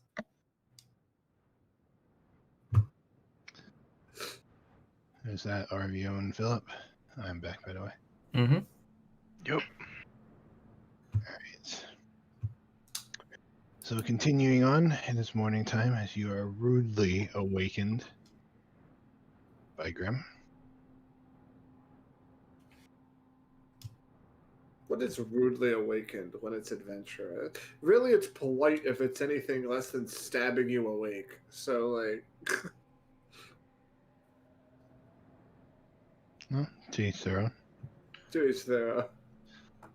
So you guys start gathering up and getting your stuff ready. I would prefer you don't. I'm just saying that would actually be the rude way to wake me up. Go ahead. If that's what you're going for, then tomorrow, surprise me. See how it goes for you. All right. So, you're like, bet. Alright, so you guys gather up your stuff and you set out, heading back up and continuing up this ridge line. Yeah. Yep. Alright, RVO and Grim, one of you roll d20. I'll do the thing this time. Bah! 7. 7. Alrighty.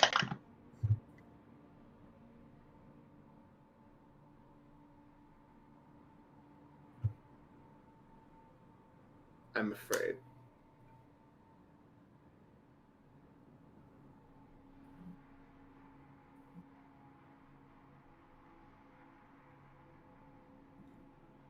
Fuck it, we're going back.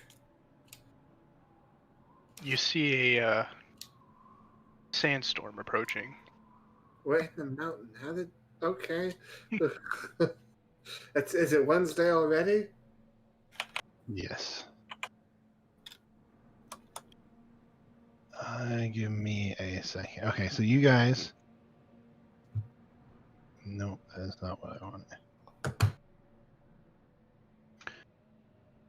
You guys continue traveling and eventually find yourselves upon the snow. It is very cold. Do you guys have cold gear? Anything keep you warm, toasty? Nope. No.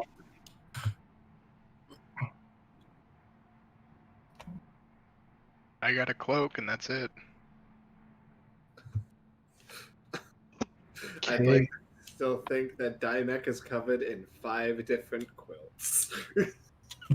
And no one can tell me otherwise.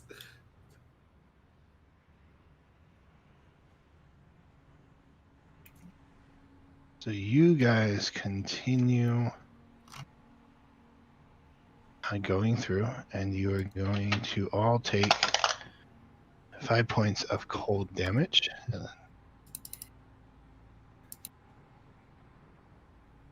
And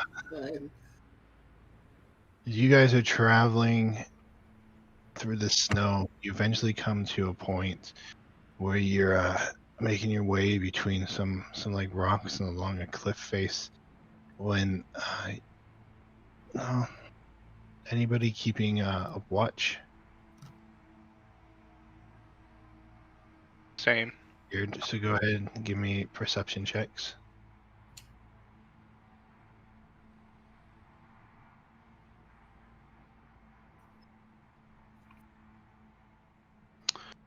See, 7 and 20. Lex, you see nothing.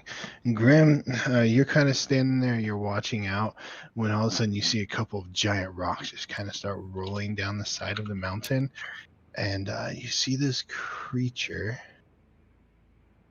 trying to find it, is what I'm doing.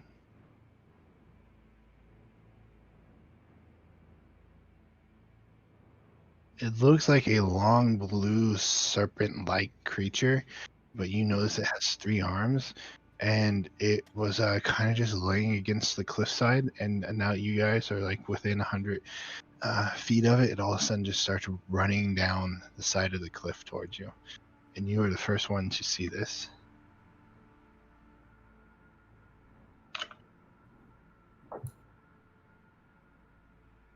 What?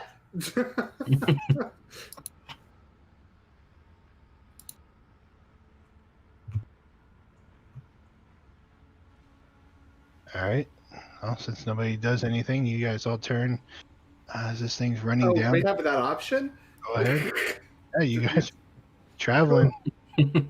But we'll go ahead. This thing is basically on top of you at this point. Oh.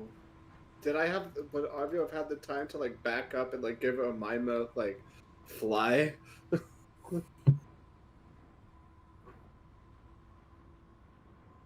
I will say that's sure. No, would you already been flying? If it's this cold and Umaima has his jacket right now, I don't think so. No, because the higher you get, the colder it's going to get. So that's just a good way to give yourself hypothermia. Indeed, it is.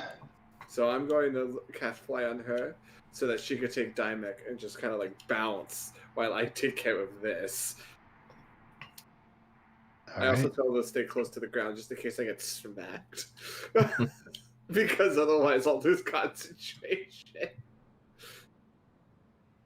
Let me go ahead and get this all set up for you guys.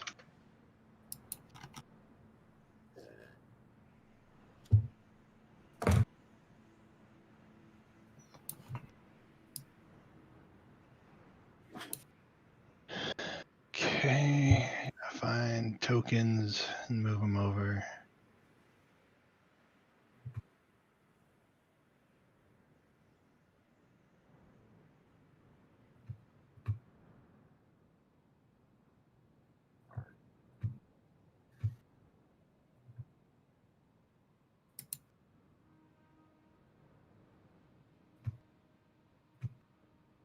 Because apparently I deleted that. No, here we go.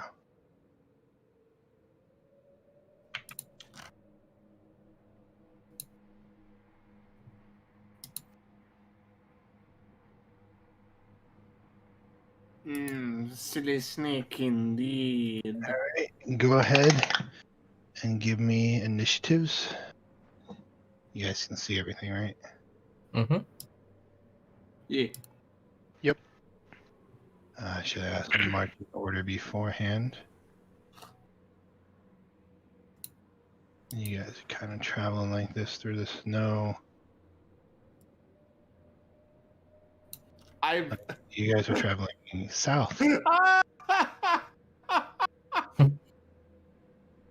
Arvio was distracted by taking care of his wife and kid.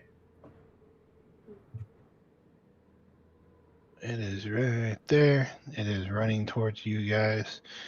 I need to add it.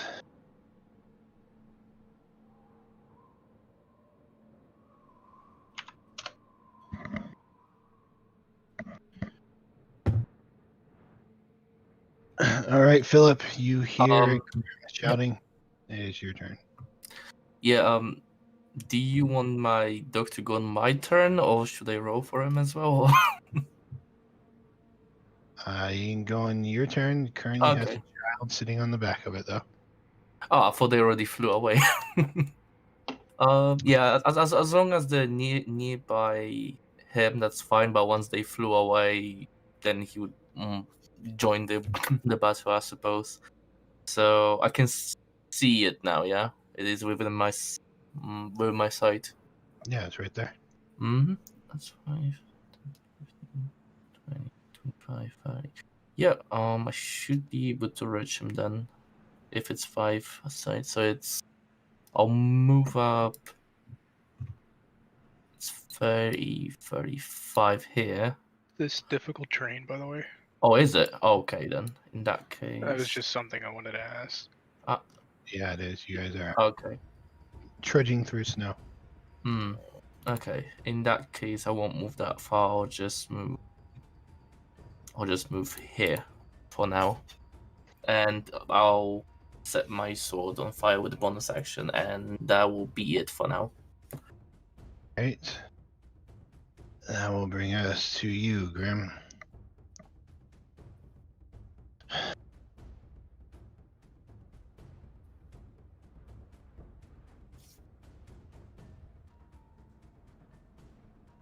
Hmm.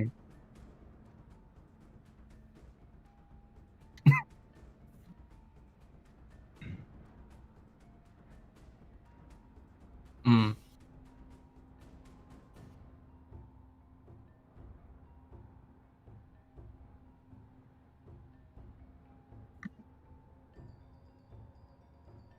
Alrighty.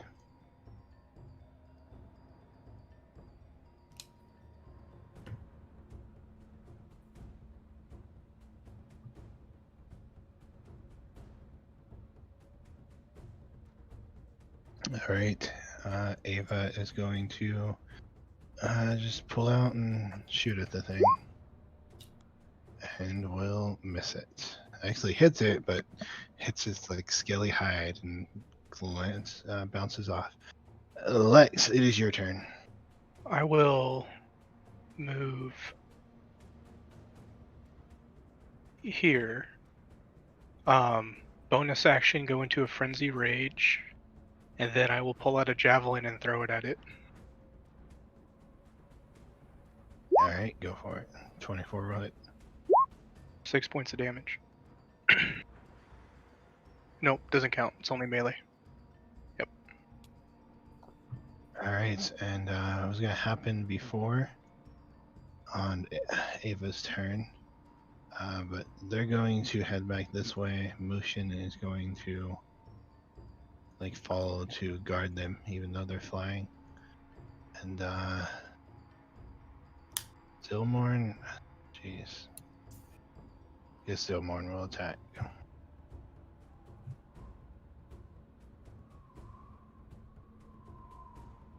Going to be. Let's see, does he have range? He has a firebolt. Yep. Yeah, he's a great cast. Misses. All right, that's his turn. It is this thing's turn. It is going to move up to here. Yes. Yeah, it will move up to there. And it is going to make one attack onto you, Lex. 20 hits, I take. Yeah. All right, so you are going to be restrained. You will also take.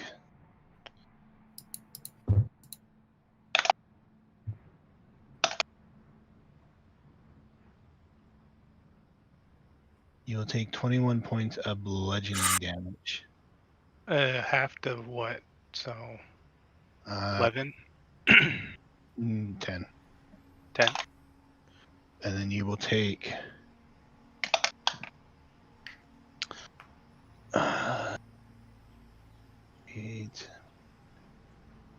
24 points of slashing damage as it Okay. wraps itself around you. So this was all one attack. And it was what, 26 points of slashing? 24. 24, so 12. Yeah, which will be 12. And then so it comes up and it wraps itself around you, making you restrained. And now that you are restrained,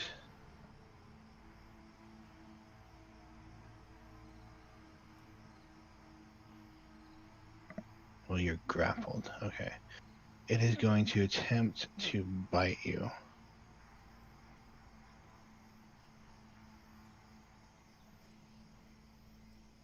So that is going to also be,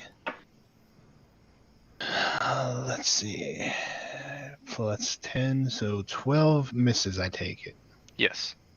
All right, so it has wrapped itself around you and tries to take a bite out of you and just misses. And that will bring us to your turn, Arvio. So I make it explode. Actually, I have a question. As far as how Fireball works in your eyes, DM, is it like throwing a Molotov cocktail, or is there definitely a lot of, or is it like an explosion? I just want to clarify this. There's a point, like you focus on a point, and this ball of fire just appears and expands with great speed out in all directions. So, what I'm trying to gauge is, if I shoot this, am I going to cause an avalanche? I believe rules is written, fireball does not cause a sound of explosion. It's just a sudden fire. Okay, I just making sure, because I don't want to bury us all by trying to defend the group. Okay, so what we're gonna do is I'm gonna measure something out real quick, just a jiff. All right, so fireball's gonna be right here, so everybody else will be outside of its range.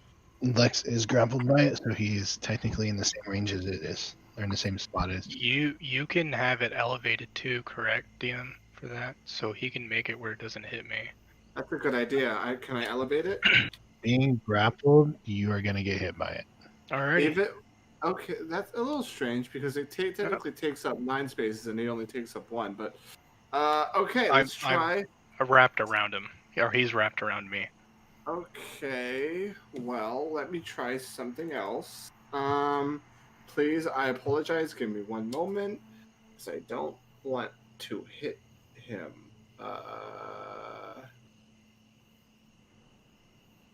And just cast Mage Armor. That seems like a good idea. Right. Let's cast Mage Armor. That's wait for an opening to happen. Alrighty. Yeah, we're just gonna bump that AC up to a whopping 14. And 1, 2, 3, 4, 5, 6. Skedaddle on over here. Okay, hang on. Where was I? Like right here. 1, 2, 3. There we go. Everything sucks. My hooves are cold. Everything's cold. I don't have a jacket. I just we're doing it for Dymek. Anyway, Philip's turn. Yeah. So now Sure. that I Daimek, Umayama, and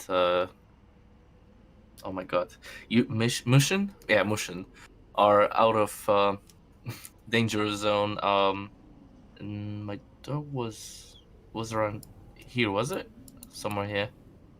I'll just, you know, I can telepathically communicate with him. I believe it's within 30 feet or so. So I'll just, ask him to distract him for now. So I would ask him to move around here and just start barking, trying to catch the attention of it.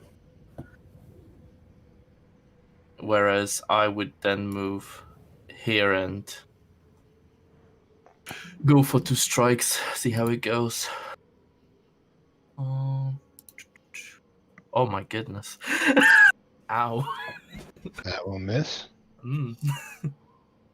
Oh god, 12. Point blank. 12 will also miss. Okay, well that was poor start. Yeah, I'll leave it at that for now. Alrighty then. That will bring us to Ava. And these guys, they just keep moving up and out of the way. Ava is going to make a shot, and so will Zilmorn. Once I find where in my mini monitors I have these people. Here's Zilmorn. He is just going to do a firebolt. He misses. Let me see. Yep, he misses. And Ava is just going to take a shot. I don't know what the characters do, so that's what they're doing. Ava will hit it and deal 23 damage. Since there are people close enough. And then that will bring us to your turn, Grim. I took Grim. Wait, why is Ava in there twice? Okay. Never mind. She'll take her turn after you. Even though it already happened. Don't think about it.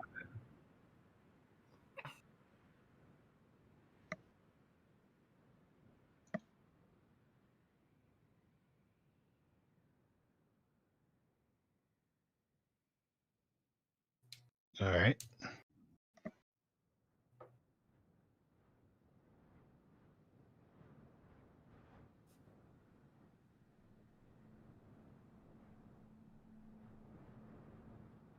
All right, go for it.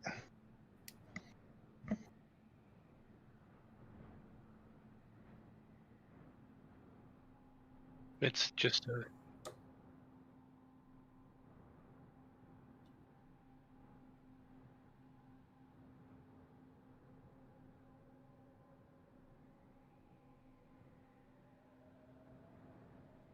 20 will hit. no. It's any attack you do, you can do it. So you rolled the 20 for that? 20 will hit. All right. So 9, 11. All right. So your first attack, you managed to cut through its thick hide, drawing blood.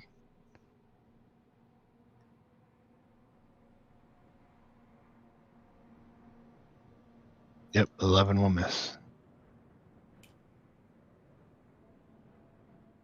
All right. They already went. Lex, it is your turn. You are constricted by the thing. All right. I'm gonna go ahead and make a strength check to get out. All right. So athletics or saving throw. You give me athletics. 18 plus 2. So All right. So 19. you are. Oh, don't I get advantage on that? For rage? Yes, I do. Let me double check that. You have advantage on strength checks and saving throws, so yes, I do. Go ahead and roll again.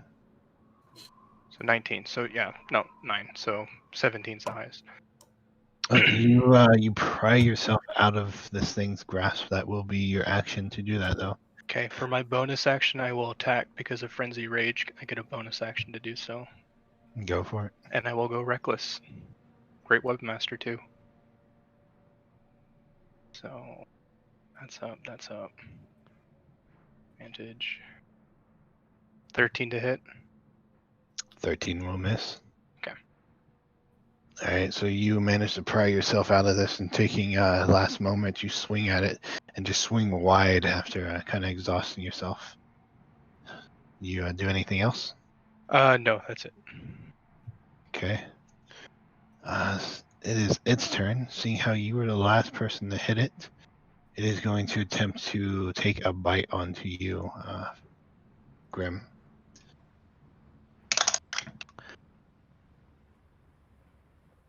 I do believe 26 hits.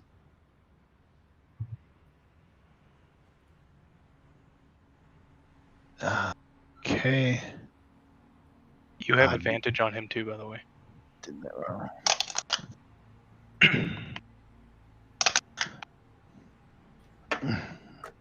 Oh, advantage wouldn't matter, so that is very low dice roll.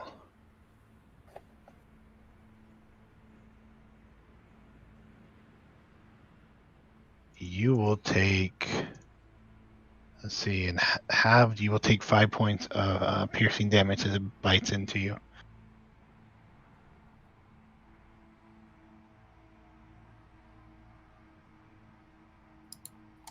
And then, I do not know why that's on my screen. I did that backwards, but I already called it out, so that's what's going to happen. Is going to try to grapple you. All right. 21 hit you? 21 does hit you. Okay. Yep, so it wraps itself around you, which is what it should have done before. But you are going to take from that. That is going to be +6, and then you will take half of it. You're going to take 7 points of bludgeoning damage, and then you will also take another 7. Okay, so that's going to be 7 points of piercing, slashing damage as it wraps itself around you, Grim, and is grappled you, and you are now restrained. And that will be the end of its turn as it comes back to you, Arvio. Oh boy. It's just giving love all over the place today, isn't it? Oh boy. Okay, we're gonna go with a little number I like to call Chromatic Orb. Does 20 hit it? 20 does hit it. Fantastic. That's going to be a level 2 lightning damage. Yes, so 17 lightning damage. All right, you watch as this thing slams into it, and you watch as the lightning arcs over it, and it doesn't seem phased by it at all. Should have went with cold. But it lives in cold. It doesn't matter. Is that your turn? Yeah, it's my turn. I wanted to. You can understand the context, though, right? Like, it lives in cold, therefore it would be immune to it, you know? Well, we don't know that. Well, I'm trying to use context clues, my guy. Deers live in cold, and they're not immune to cold damage. Well, this isn't a deer. It's a Same with mountain goats. creature. I'm just saying that it's Mountain goats, cold. snow leopards. What I'm saying is stop lecturing me for using context clues. I know, I'm just fucking with you, dude. Don't say shit. Oh,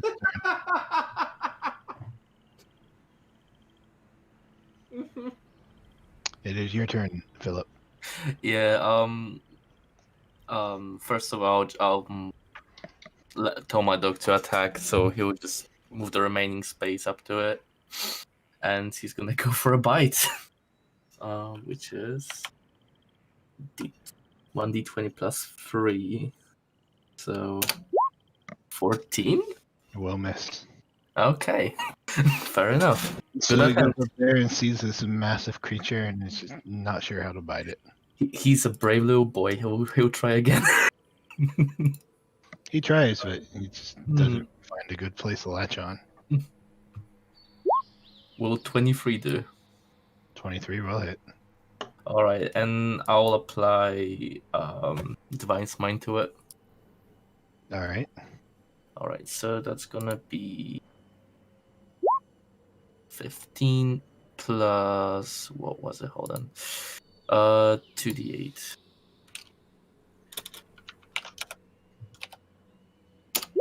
Plus 15. Nice. And another one. 25 25 hits.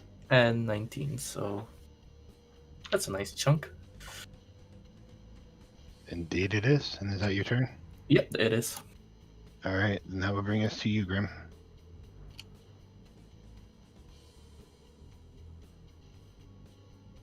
You can. Yep, be disadvantaged. You do reckless, you can do it at a straight roll. Okay.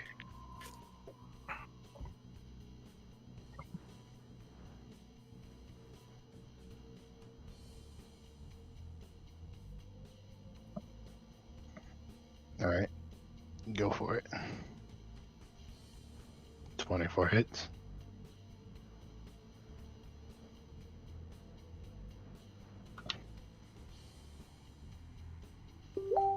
It says attack rolls in it.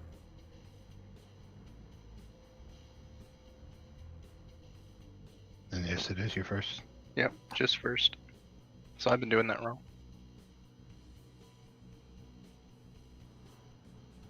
16 will just miss. So.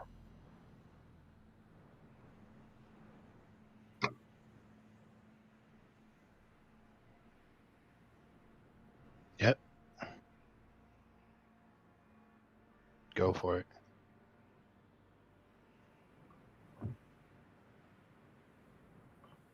$17 just hits it.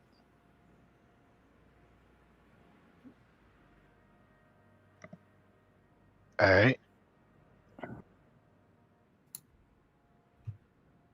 You definitely cut into this thing pretty good. It just like starts growling at you. These guys gotta make their attacks. Oh, 24, that hits. And then that will miss. That's them too. Everybody else has disappeared. That goes on that turn. So Lex, it is your turn. As you see Alright. this thing, you kind of struggle your way out of it, and then it turns around, and just wraps around Grim. Okay. I'm gonna go ahead and hit it 3 times. First attack with reckless. Great weapon master. All right, go for it. It's a 9. Then natural 20. I'm gonna pump a divine smite into that one. So Jesus. Freaking math. 22. No. Yes. 21. 22, 21. 43 points of damage. For that one. And then another attack for bonus action. All 6. right. 6 will miss. You said 43 damage? Yeah, 43.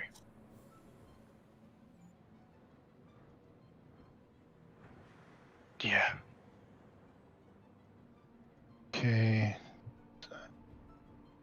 Give me a second here. Ooh, hang on, I forgot to do a thing. Interesting.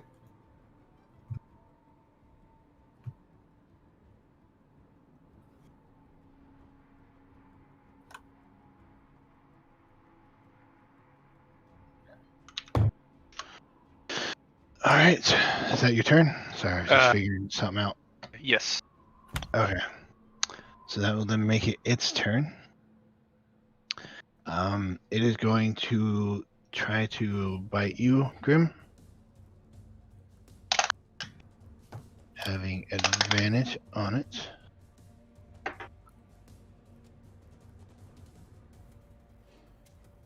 Okay, so it will make its bite.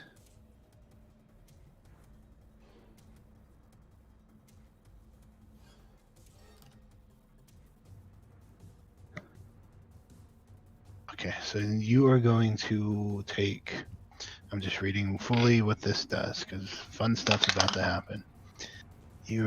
Don't say that. Never say that to me.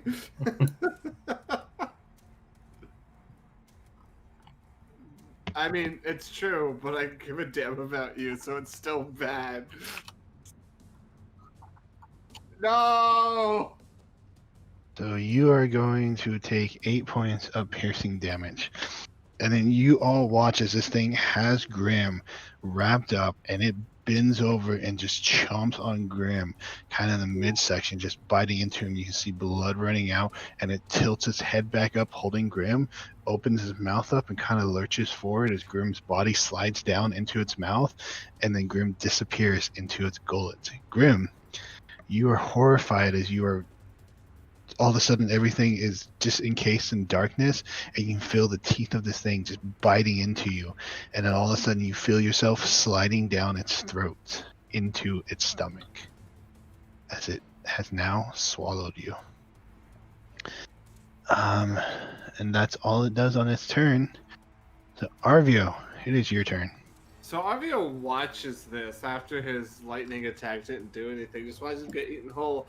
His eyes go wide, then he shakes his hand. He's like, "Wait a minute. He can just switch his. He can switch position with his double. He'll be fine." Anyway, I hope he remembers he can do that. Anyway, and then this turn, instead of doing lightning damage, we're gonna hit it with fire. One moment. Let me get you that roll. What did you say? Don't worry about it. Great.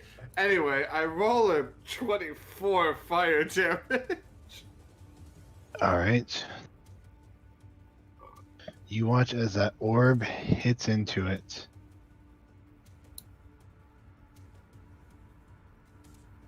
And seemingly does not do any more damage to it than it would any other creature that you hit with fire. Okay, does that mean it does normal damage? Yes. Great, thank you. That's what I wanted to hear. 2 fists up in the air. Oh yeah. Moving on. I found its weak point. Now I'm gonna make it explode. All right, and Philip, it is your turn. Let's see if he can bite into him this time. No, he can't. Okay. One day. All right. So yeah, 2 swings from me again. 16. I believe that just misses. Yep, 16 misses. Yeah.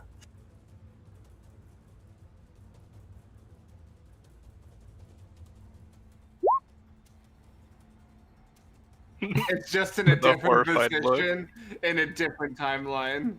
18 does hit. So that's 18.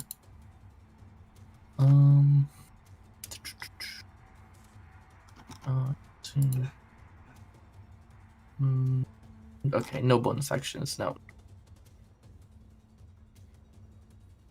All right, your turn's over. Mm-hmm. Okay. That will bring us to Grim's turn. At the start of your turn, you take...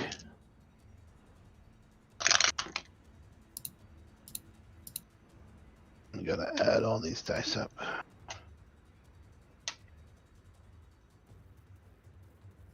It's gonna be 22, 24, and it's you have your acid damage, right?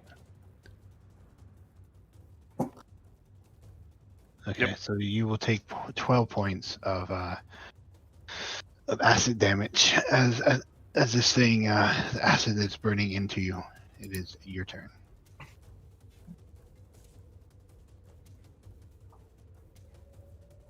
No, you can still move. Yep. You are blind and restrained, and you can attack while restrained. Reading your thing, it says you can teleport, because I was looking at it. Of course, how much of that information I have to wonder is meta, since you would not have heard Arvio saying that. But it says as a bonus, you can teleport magically swapping places at the cost of 15 feet, regardless of the distance, and it does not say you have to see them. So, In my defense, and in Grimm's defense, he probably literally it's one of his innate abilities, and I imagine if he is as trained as you say he is, that's one of the first things he's going to do. That's yeah. I'm just saying that the thought might have not been there if not mentioned. But it is your choice if you want to do it.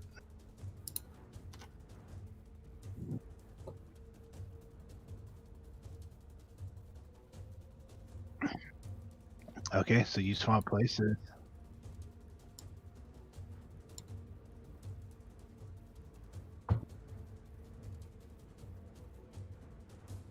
You will not know. You appear where your echo was.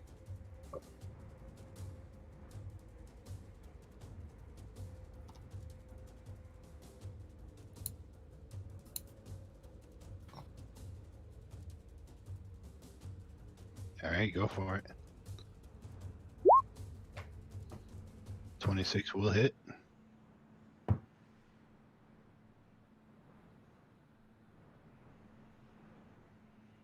That will hit too. Got some loaded dice there, man. Your bonus action was teleporting. Yep.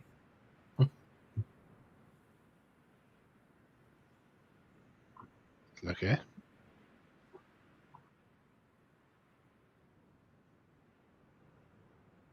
$23 hits.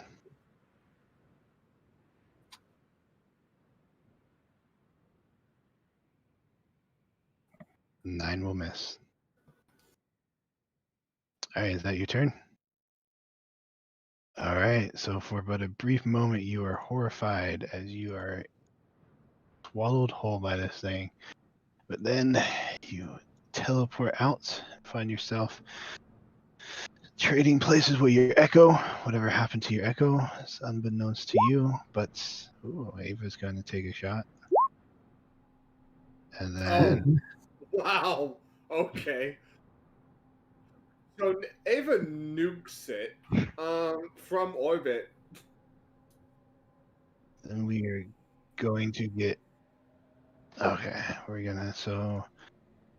I think I still did higher damage.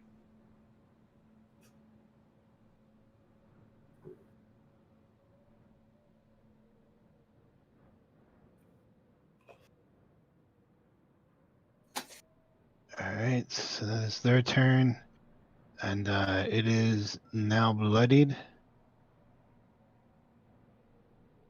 And it is your turn, Lex. All right, first attack, reckless, great webmaster. Natural 20. I'm gonna pump a divine smite into that. Go for it. Oh my god. 35.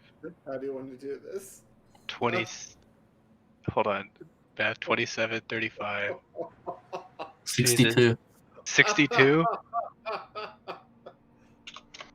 All right. It looks gravely wounded, but not to the point that it's like on death's door. But you definitely cut into it pretty good. 2 more attacks.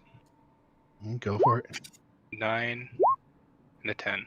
That will miss, and that will miss. All right, is that your turn? Yes, that's my turn. All right, it will disengage and try to run away. I do not know your sentinel. Does disengage matter for your sentinel? All right, go for it.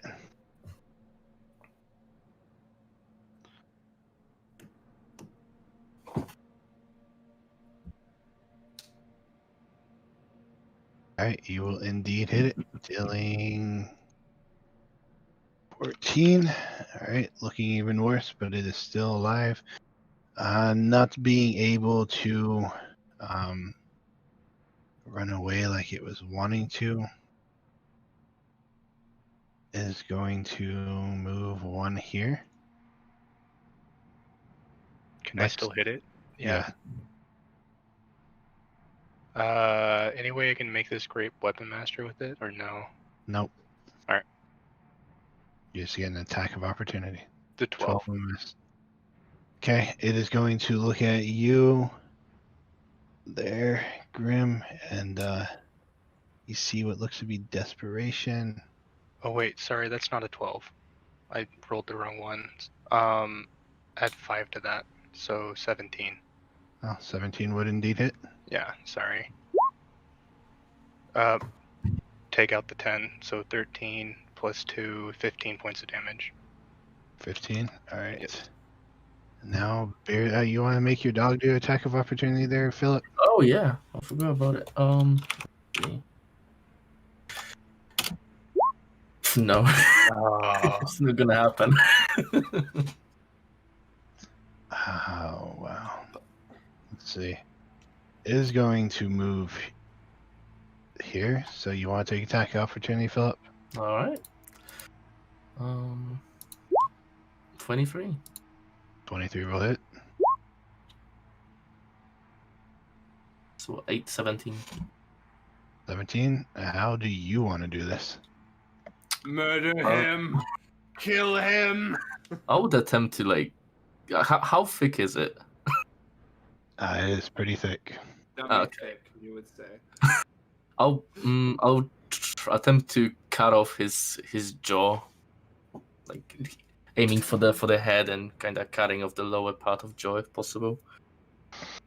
All right. So you watch this thing as desperation and panic builds up in it, and it starts to run. It tries to run around and pivot around you guys, and you can see it's starting to open its mouth, and you watch as electricity starts to trickle out of it, and you can see in the back of its gullet like the ball of electricity building up, and you get a sense that it was trying to position itself to do whatever it was ready to do, when all of a sudden you just bring your sword across, flame in tow, and just slice right across its jaw, and it just kind of sits back and just blood spewing everywhere, and you watch as electricity starts arcing out of its mouth, and then it falls over dead. You hear in the back. Nice. That will be what you guys just fought and killed. Out of curiosity, how much health did it have before my attack? What was the one you just did? Yeah. Had 9 hit points left. Oh, wow. Okay, hold on. Let me see. Yeah, my dog could have killed him if he rolled the max damage. It could have. That's why I asked if you wanted to attack with it. Because it would have been funny if it tried to run away and the dog just did it. Also, did the creature count? Oh yeah, did it count as actual creature then? This thing? Yeah. I mean, your character wouldn't know, but no, it's not a creature. Okay. No, I'm asking because when my dog actually hits someone, and if it's considered a creature, there is a chance it can cause a cause it to be knocked prone. Fucking launched itself. It just ripped out its throat and just started nibbling on it. I'd have been like, wow, I was sassing that dog 5 hours ago. It's a vicious creature. It is. That thing, my son wrote on the back. My son is safe on the back of that thing. Hey, what better to protect your son, right? Absolutely. Like, he had a moment of horror. Like, that thing could have killed my... He wouldn't have done it. There was no place safe. Like, he couldn't even finish the statement. All right. Well, with that, the battle is over, And we still got a little bit of time to go in our session. So, what do you guys wish to do as you stand here? A couple of you very badly wounded. I assume gain him. Grim is in pretty bad state, so I'll use. Yeah, I'll use my lay on hands and give you 20 hit points. I'll go ahead and give me 10. All I'm right. going to go and collect Mushin, Umaima, and Dimek. Okay.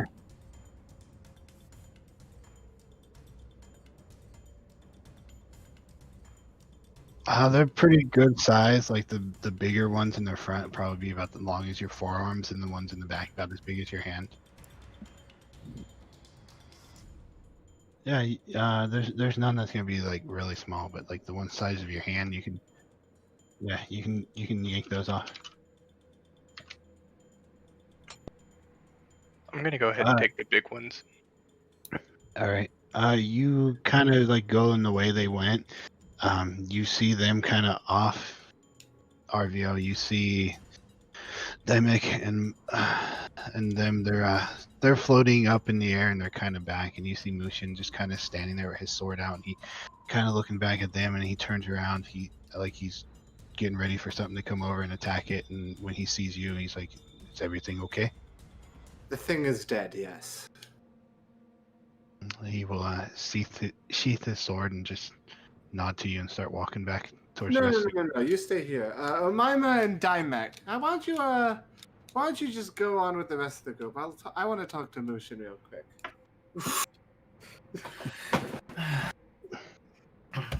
He stops and just kind of looks at you, and they fly back towards the group. I think you and I got off on a little bit of the wrong foot, all things considered. Now, most of what I do is for them. I want you to understand that, yes? All right. Yes. The last time we met, before meeting back up in the city, you ended up abandoning us in the middle of the desert. I know you have your mission, and maybe you don't really, give a damn about a lot much else other than it. But I do appreciate a little bit that whenever we are in a battle that they have somebody protecting them while I deal with the main situation. I would like to lay it out that so far as you don't pull that again, you and I are square. But if you do that shit again, and you put them in danger, there is nowhere in the world that you can hide from me. Are we clear? He kind of looks at you a second, and he says, "I follow Lex where he goes, but as long as I am here." Yeah, I figured that. Great, fantastic. Pat. And I could start going back. Kind of after a bit, you see He Lex. will- Oh, Well, sorry, he go will ahead. put his hand on your shoulder and say, "If you disrespect me, then this will not end well for you." As you turn and try to walk away. It's not. I don't disrespect you. I just don't jive with your whole God thing. It's nearly not a part of my priorities. My priorities is not you or your family. And when you Correct. assault me and insult me, do not expect me to be loyal to you. I'm not a dog that barks when you clap. Oh, I I do- haven't assaulted you yet. I do not see honor. No, but you have insulted me. I do not Correct. see honor in letting women and children die. But I am not your dog. And then he turns and walks away from you. Fantastic. I'm glad we understand each other as we walk in the same direction. In awkward silence. I'm not awkward. He wants to be a big tough guy. Fine, go ahead. So after a while, Yeah. those who are currently seeing Lex, he drops to a knee, and you see steam rising from his body. And I take a point of exhaustion.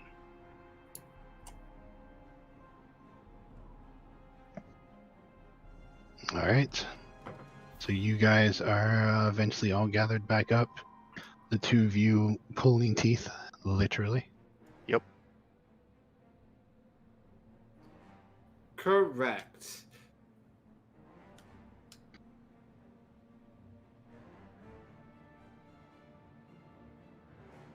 Get out of here. Uh, So, it's a very good idea, Zilmorn says. Shall we continue? yes. He will start marching off in the direction that you guys have been traveling. All right. So you guys continue through the snow, all equally taking 5 points of cold damage. As you continue just heading up the slope, kind of coming over the side of the peak. And as you kind of crest this peak and you're standing there and you're looking out, you just see for miles in front of you just kind of snow and peaks, taller peaks of bigger mountains just kind of poking up, realizing that you are just now starting your journey into the snowy land with what you believe to be 3 days left until you get to your final destination. But it is now starting to get dark. Probably we should look for some shelter. Yeah. All right. One of you can give me survival then. I got it. And I roll a 17. Plus 6. 23. All right. You look around, and you manage to find an area where snow, where kind of like a little lean-to that you can park yourself up under. Safe from the snow. You can build a fire there. You can all easily fit underneath it. And you guys, as it's starting to get dark, prepare camp and get ready to head to bed. What will watch orders be? I mean, I'll be first. I guess that's where we're rolling. I'll go ahead and be third.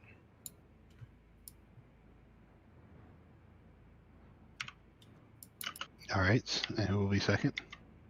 I'll be second then. Okay. Mushin will say to you, Lex, that he would like to take a watch with you if he could. I would appreciate that. All right. So Arvio, go ahead and give me a perception check. Cool. All right. 15. As you're sitting there, don't know how to explain this. Kind of just like a cut in the side of a hill that you guys are in, blocking yourselves from stuff. And you're just kind of sitting there looking out and staring around. Don't really see anything that catches your attention. Pretty soon you're getting tired and wanting to relieve yourself and have somebody else take over. All right. Before I do that, I'm going to go over to Lex because I know the man never sleeps. And just kind of like against his breastplate.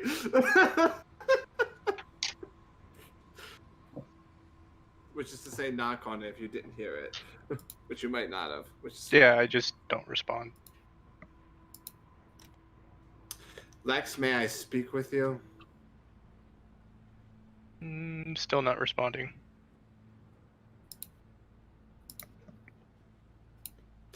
Neat. All right, if you want to play this game. Anyway. You'll notice that the once piercing blue eyes that Lex has is completely kind of blacked out. Cool, whatever. Anyway. Sorry. Moving on. I'll wake whoever is up next. Me. All right, Philip, give me your perception. Oh, you already did. A little distracted with your wood carving. You really don't pay much attention to what's going on outside. Eventually, you getting tired and worn, wishing to go to bed. And you head over and you wake up Lex. Yeah, I'll do that, and well, I imagine my dog is still being on standby, just kind of hearing around for the noises and all. So yeah, I'll wake up Lex if possible. I mean, Lex will kind of flicker open, but it's kind of a dull look in his eyes. Hmm. I'll take Right. my perceptions. Yep. Yep. Go ahead. Roll perception. Well, as you come awake, and you and Mushin start your watch. Mushin will actually try to pull you to the edge of the fire, like if he can. I mean, he can try, but that's the point of exhaustion. It's really fucking up Lex right now. So he would kind of grind up, like really bad, and then slowly walk to the fire. All right. Well, he tries to guide you like to the other side of it, Okay. basically away from the group, and he will drop to a whisper, and he will say to you, "I travel wherever you go and do whatever you do. But I just let you know that your friends ever raise hand to me, I will not hold myself back like I did last time." I understand. But He nods and says, before you raise your hand, at least give me the chance to talk with them about it. And Then you I'll go should- into detail about it "Then now you should for do tomorrow. so. You should do so soon, because I I did not will. appreciate the first time your friends tried to attack me and held blade to me. And next time they do, I will not hold my hand." That's And fair. he just kind of stands there and looks out at the fire. Or looks out into the distance.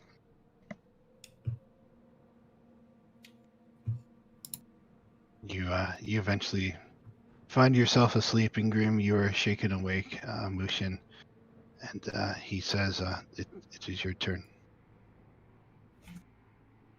He walks back over and settles down in his sleeping bag. Go ahead and give me your perception check.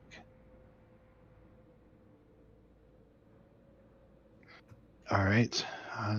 Trying to fight off the cold sitting next to this fire you guys have going on. You're not really paying much attention. At one point, at